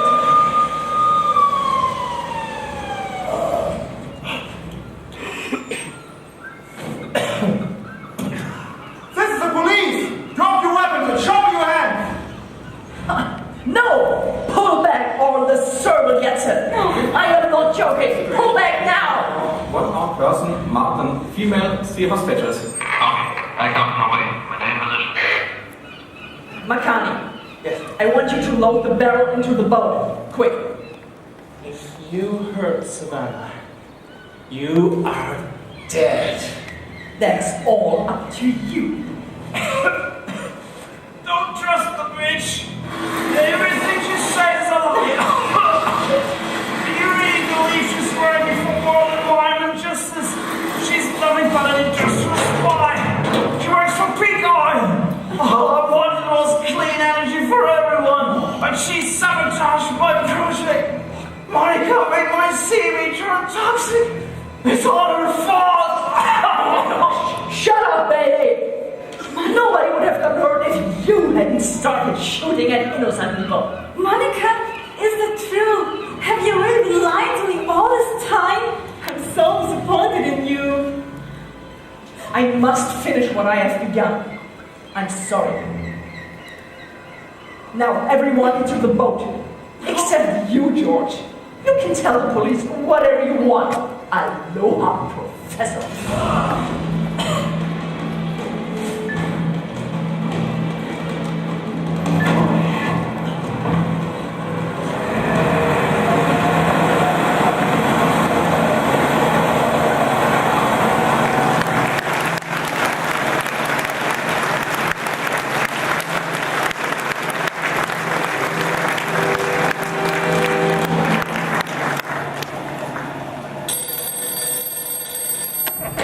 Chief Alan Haywood. Officer Bennett, good morning, Chief. You wanted me to call back? Yes. I got your update about the incident in the harbor. But a few things don't add up, so I want to make sure I got this right. Sure. What do you want to know? You say you got a call around 3 a.m. that some woman by the name of Monica Rowland got kidnapped by University Professor George Bailey. That's right. The caller hung up immediately. Sounded like a prank call. We sent the nearest unit to check it out anyway, and they arrived just in time to see an older man, German Shepherd, drag the woman out of the trunk of his car. A few moments later, there was gunfire. Apparently, 2 more persons, a bat and a servo, have been waiting for them. We immediately dispatched the special response team. What the hell is this? Some sort of bizarre drug gang fight? It's hard to say the situation is pretty complex. When the shooting stopped, our officers decided to go in and they saw the woman that came out of Bailey's trunk holding a gun to the cell's head. She then forced the bat to put a barrel containing an unknown substance into a dinghy, and then they drove off together. Yes, and that's the part I don't get. Rowland gets abducted by Bailey, taken to the harbor in the trunk of his car. Someone shoots Bailey down, probably saving her life, and then in return she takes her rescuers hostage. Why? Whatever is in that barrel must be very valuable.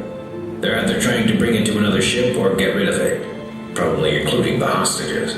Yeah, the Coast Guard's already going for them. They've deployed 5 Defender-class response boats, 2 aircraft with thermal imaging cameras, and, well, catching them will still not be easy, though. It's a very small boat, pretty fast, no lights, invisible on the radar, and they got a pretty good head start. If you get them, make sure they don't get rid of the evidence. I definitely want to know what's in that barrel. What about Bailey? Did you get him to say anything useful? He's at the hospital right now. They're keeping him in a coma. Apparently he lost a lot of blood, but they say he's going to live. Good. Because I'm dying to hear your story when he wakes up. Who's in charge of the response team? Lieutenant Mark Spencer. Nice. That guy knows what he's doing. Right. I'm not going to take up any more of your time. Thanks for bringing me up to date. If you got any results, give me a call. I'll be up all night.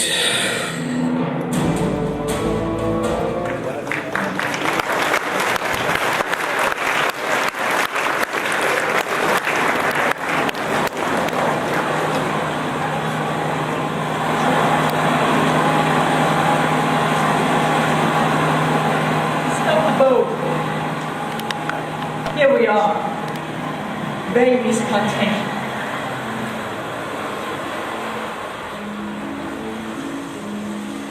McCann, please open the barrel. Please? It's not like I have a choice, jeez.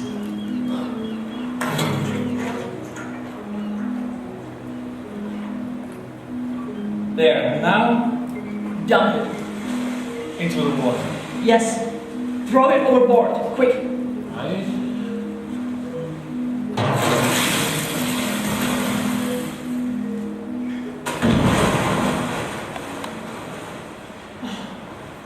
Finally. Okay. Now tell me what the hell did I just do? Save the world. What? I'm so sorry. I knew George was reckless, but I've never expected him to go and try and kill anyone. You were never supposed to get involved in this mess. I never wanted anybody to get hurt. It's hard to believe coming from someone pointing a gun at us. No. I had the safety on the whole time. Here, take a look for yourself. You could never hurt you, Savannah.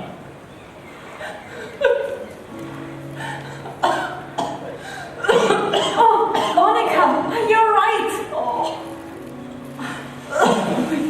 Holy crap, you're bleeding. I'm sorry for threatening you like that. You're bleeding. It was Bailey, wasn't it? Yeah.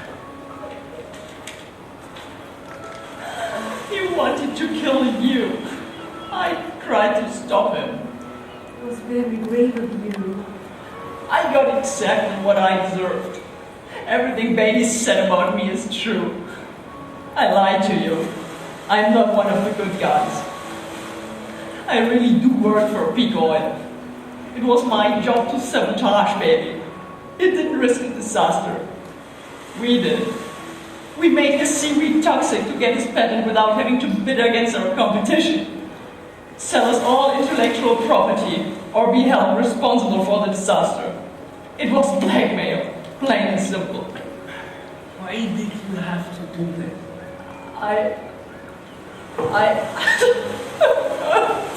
Let me guess. They offered you a lot of money. Enough to fulfill all your dreams and solve all your problems once and for all. That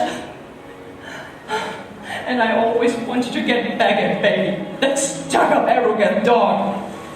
But I didn't realize how dangerous our plan would become, and how unethical. Your curiosity, the way you reject authority and make up your own mind. None of the students I've met before managed to inspire me like you did. I care about you, and that really opened my eyes. I once had ideals too, you know. Now look what I've become. A greedy old fool who has lost everything. My job, my friends, and my dignity. That's not true. I was miserable when I arrived in Hawaii. Only one person listened to my problems. She was there when I needed help, and she accepted me exactly the way I am. And that was you, Monica. Maybe you made a mistake. Well, so did I. But it doesn't make us bad people, alright? The Coast Guard will be here any minute. Then I will get what I deserve for my crimes. What about peak oil? Won't they bail you out? It wasn't your fault the plan failed. There is a ship waiting for me to pick me up just a few miles away. If I wanted, I could be on my way to some nice Caribbean island with a new passport and a six-figure paycheck in my pocket. So what are you waiting for? Are you serious? I would never be able to live with myself. No.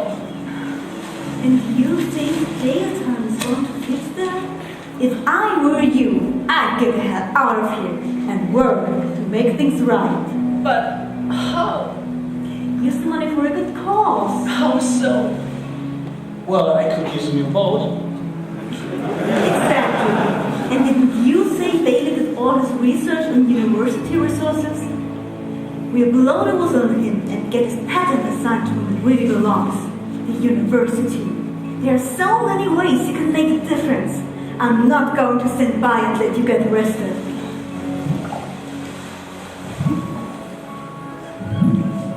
What's that? Oh, the dead seaweed is floating to the surface. The deactivation agent acts fast.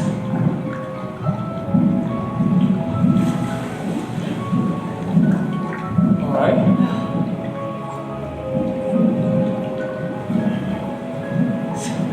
Believe me, it's a lot more volatile than regular oil slick. It's not nearly as dangerous. Unless somebody drops a match on it, that is.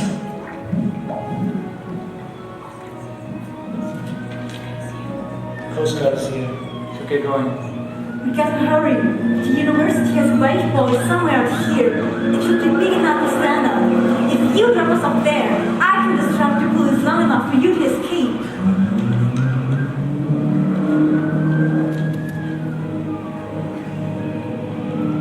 I really can. Believe me, Monica. So, how are you going to do it? Just wait for it. Alright. They're trying to surround us, so let's get out of here.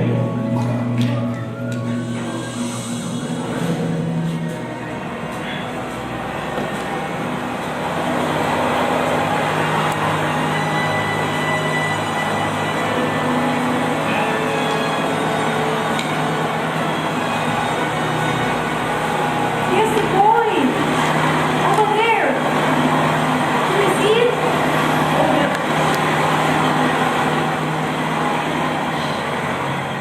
So, now what's your plan? Do you have a flare gun on board? Of course. Let me look. Here it is.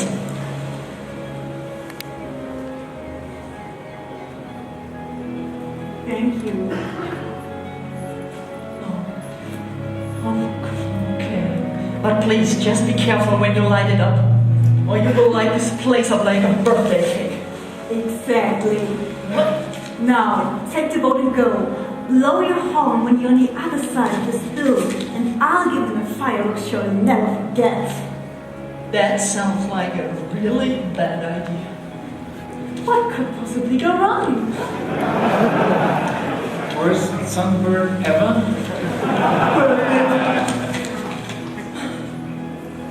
I love you guys. Take care. Take care, Monica.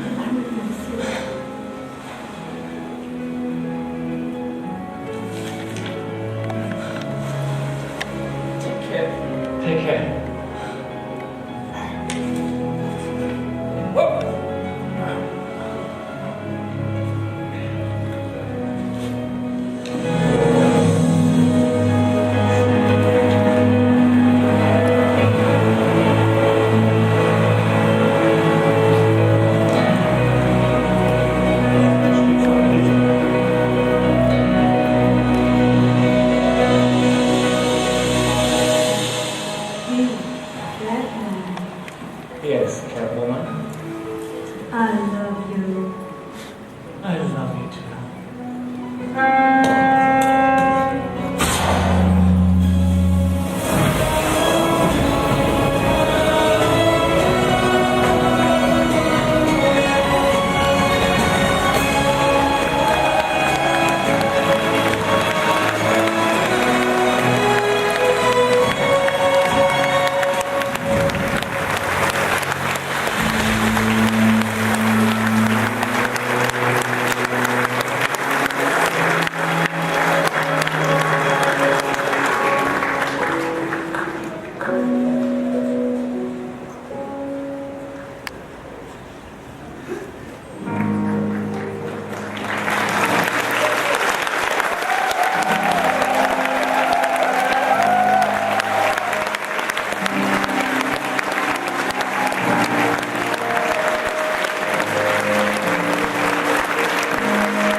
survived another one.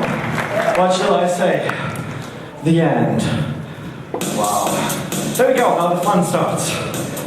Now I can finally enjoy my con. How much time do we have? Oh yes, we had the rolling credits, but that just doesn't do it justice. So try to keep it a little bit shorter than I usually do, but I'm still going to introduce my team to you because with these guys you can fly to the moon. So I will just go with how I'm standing here. That's Uno. He is a prop builder and a secondary puppeteer, voice actor, and he plays the thugs and does everything behind the stage that needs to be moved. So thanks a lot for that.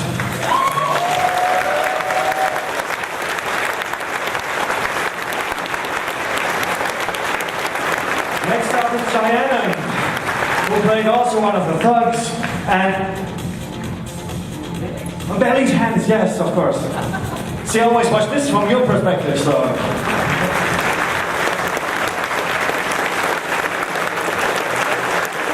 Next up, there's Orwald. He's an assistant puppeteer and stagehand and voice actor and, well, lots of other stuff. Round of applause for Orwald.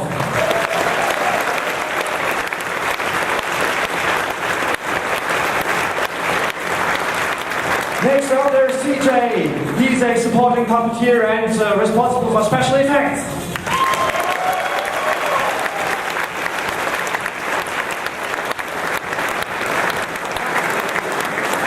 Yes, he showed the world that you actually can fill soap bottles with helium to make them float up instead of down.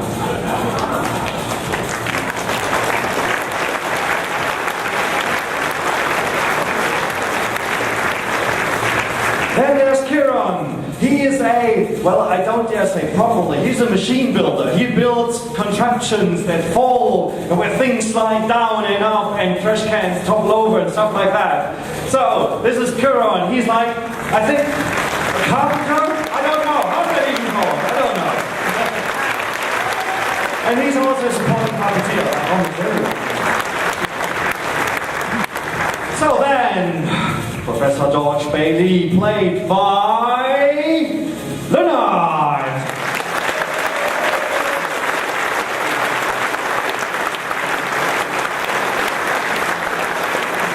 And here is Tiny Maria and the beautiful Monica. Monica Brown played by Tiny Maria.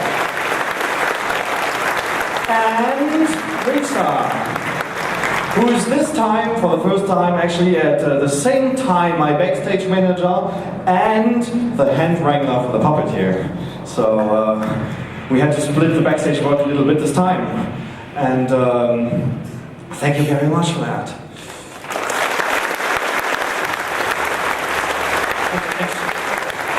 Risa is the person who makes sure everything goes well backstage.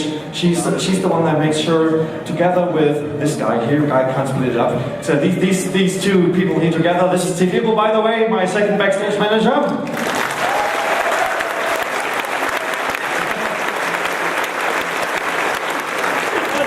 Yeah. And together they have the overview of all the props, they have the lists where which goes, they actually call the actors on stage, they call me when the things start, they do everything that I can't do when I'm stuck over there. So, big round of applause for these two, and thank you so much for your hard work.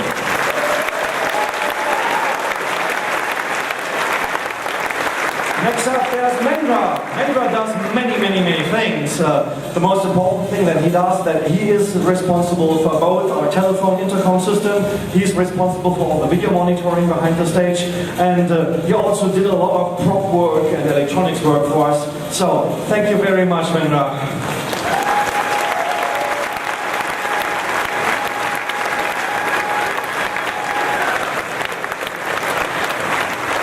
Next up, there's Fervin. Fervin is not only an assistant puppeteer, he also builds the animatronics inside of the head of Makani, who cannot move the ears, move the eyes and everything. So, Makani built by this man here, which is Fervin.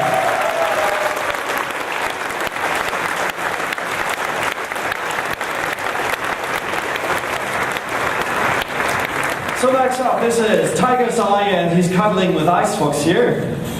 And over the years, I think they have merged to be like one big gelatinous, like, puppeteering unit, I should say. This is Makani, played by Ice Fox, and Tiger's Eye.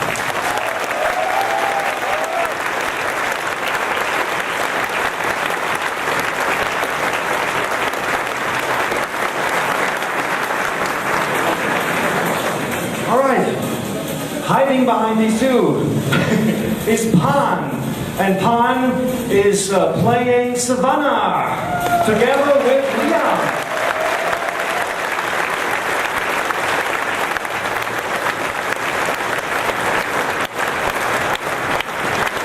Thank you very much, because Pan had to take over this role on very short notice. Actually, after 2 out of 3 rehearsals that we have, because Pinky, who was originally supposed to play this role, just became unavailable for more or less tragic reasons. We are very, very glad that you're here and that you're actually doing well. So please come up here, Pinky. You're still part of this team, even though if you didn't play this time. So.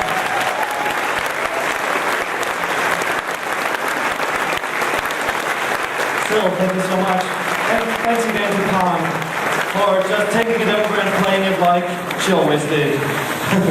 Next up is KJ. KJ is one of our supporting puppeteers, technicians, prop builder, Red Builder. Oh yes, the Red system. He and Zephyr together built a system that allows us to remotely trigger audio effects. The biggest problem we have is we have action sequences going here. I have to guess when the cue lines are, because I'm triggering all the sound effects from back there. And sometimes, especially if people are like staging a shootout, it's a little bit hard to predict what they're going to do. So these guys actually took out their soldering irons and they built a wireless system that allows everyone to carry a little remote that can actually trigger sound effects on my computer back there. And well, this is so amazing, and it makes the action sequences so much easier to play, so thank you very much. It's awesome.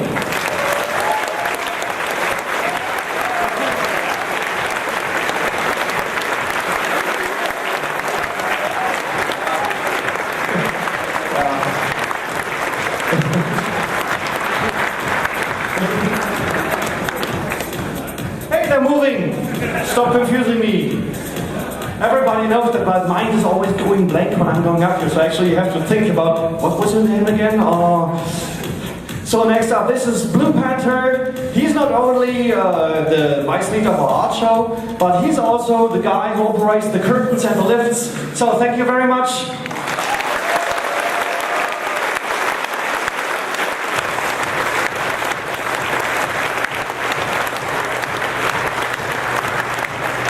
Next up, there's Tio.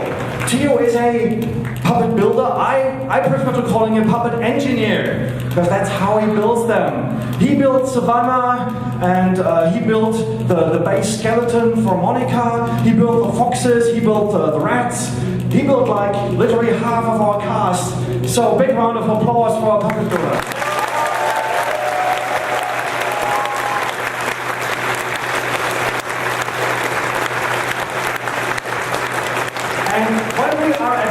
I think this is the perfect opportunity to get you on stage here. Yes. Come up, Lance. This is Lance Ikigawa, a very, very talented puppet builder and receipt maker.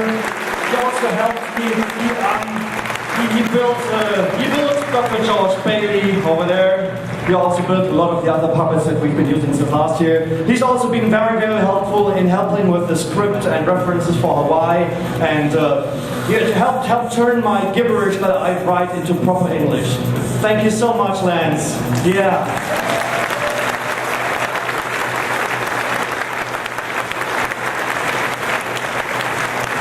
So next up are Darkwing and Isaac, our light operators and light designers. And Sanaro, who belongs in that team over there. So he's the light team.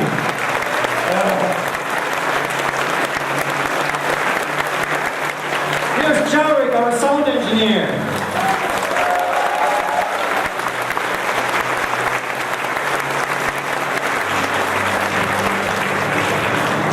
No, I'm not going to say it. But still, this is the man who wrote all the music for this show. The opening credits, the closing credits, all the underscore in all the scenes, and even the music in the intermission sequences in between the scenes. It's all done by this man, Mr. Foxer Moore.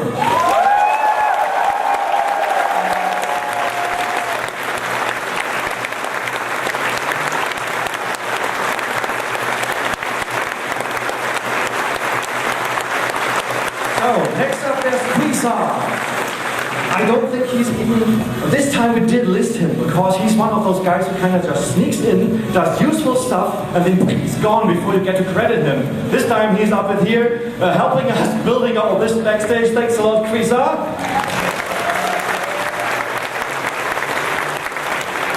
And there's more people here. Where's Enrique? Enrique, come on. And Kapoor. Yes, come on stage, you two.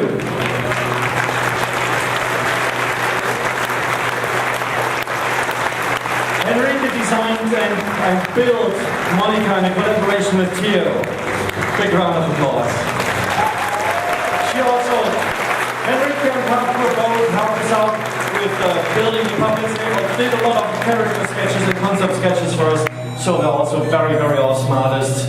And I could probably go through the entire list of scrolling credits that you saw earlier. It'll probably take another hour, and I'm pretty sure you still want to have a party in this room.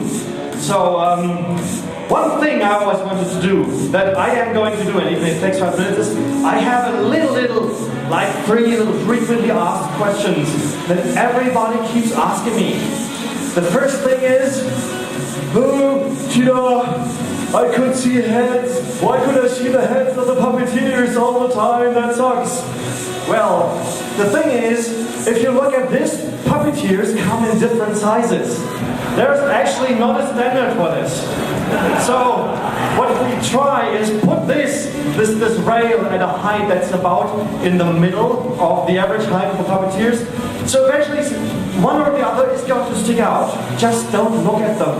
You know that they are there. And it's of course also a matter of perspective. You know, if you're sitting in the front row, you're not going to see them. If you're sitting there where I am, you'll see all of them. The next thing is, why the heck does it take so long to set up the scenes? Because I must admit, this time we had some scene breaks that were just scratching the 8 minutes, which is, for you guys, I'm afraid, a little bit painful. But if you look at a scene set up like this, in a complicated scene like the bar scene, it consists of, I would say, roughly 30 individual parts. And this is not a theater stage, this is a hotel stage. You're supposed to hold conferences on this. So a real theater stage has ginormous amounts of space going all the way there and up there. And they have 20 lifts that you can put backdrops on that you can electronically push up and down. We have one. That means we will actually, when the curtain closes, everyone's rushing into the backstage room, starting to go through the props and the backdrops. They need to be individually carried up the stairs here, put up onto the holders that actually be lifted up. Then the second layer of props need to be mounted, which can be 2 or 3 stuff. If they have things that light up, someone needs to put them in. And just talking about it takes ages. And you can imagine how much work it is to actually put this there. 5 minutes.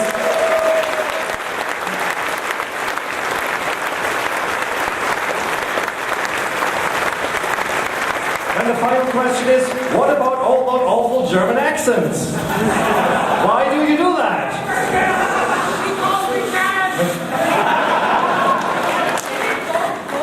No, we find it sexy. That's why we do it.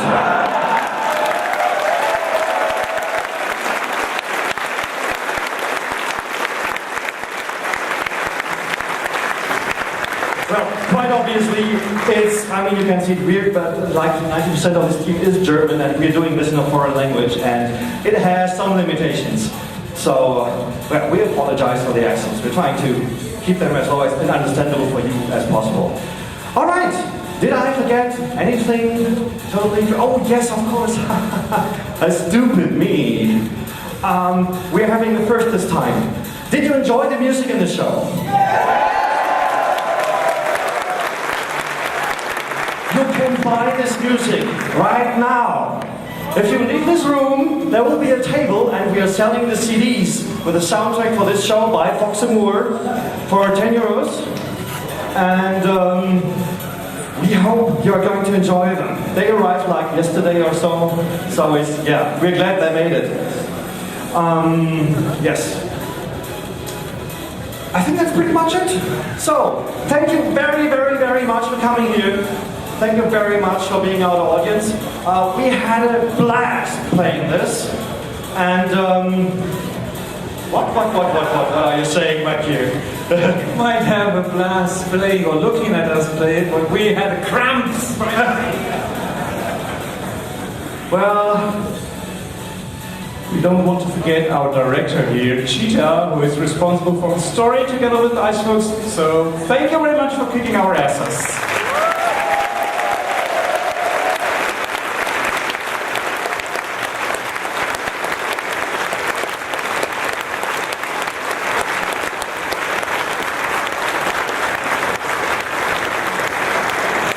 And you will get an orange juice.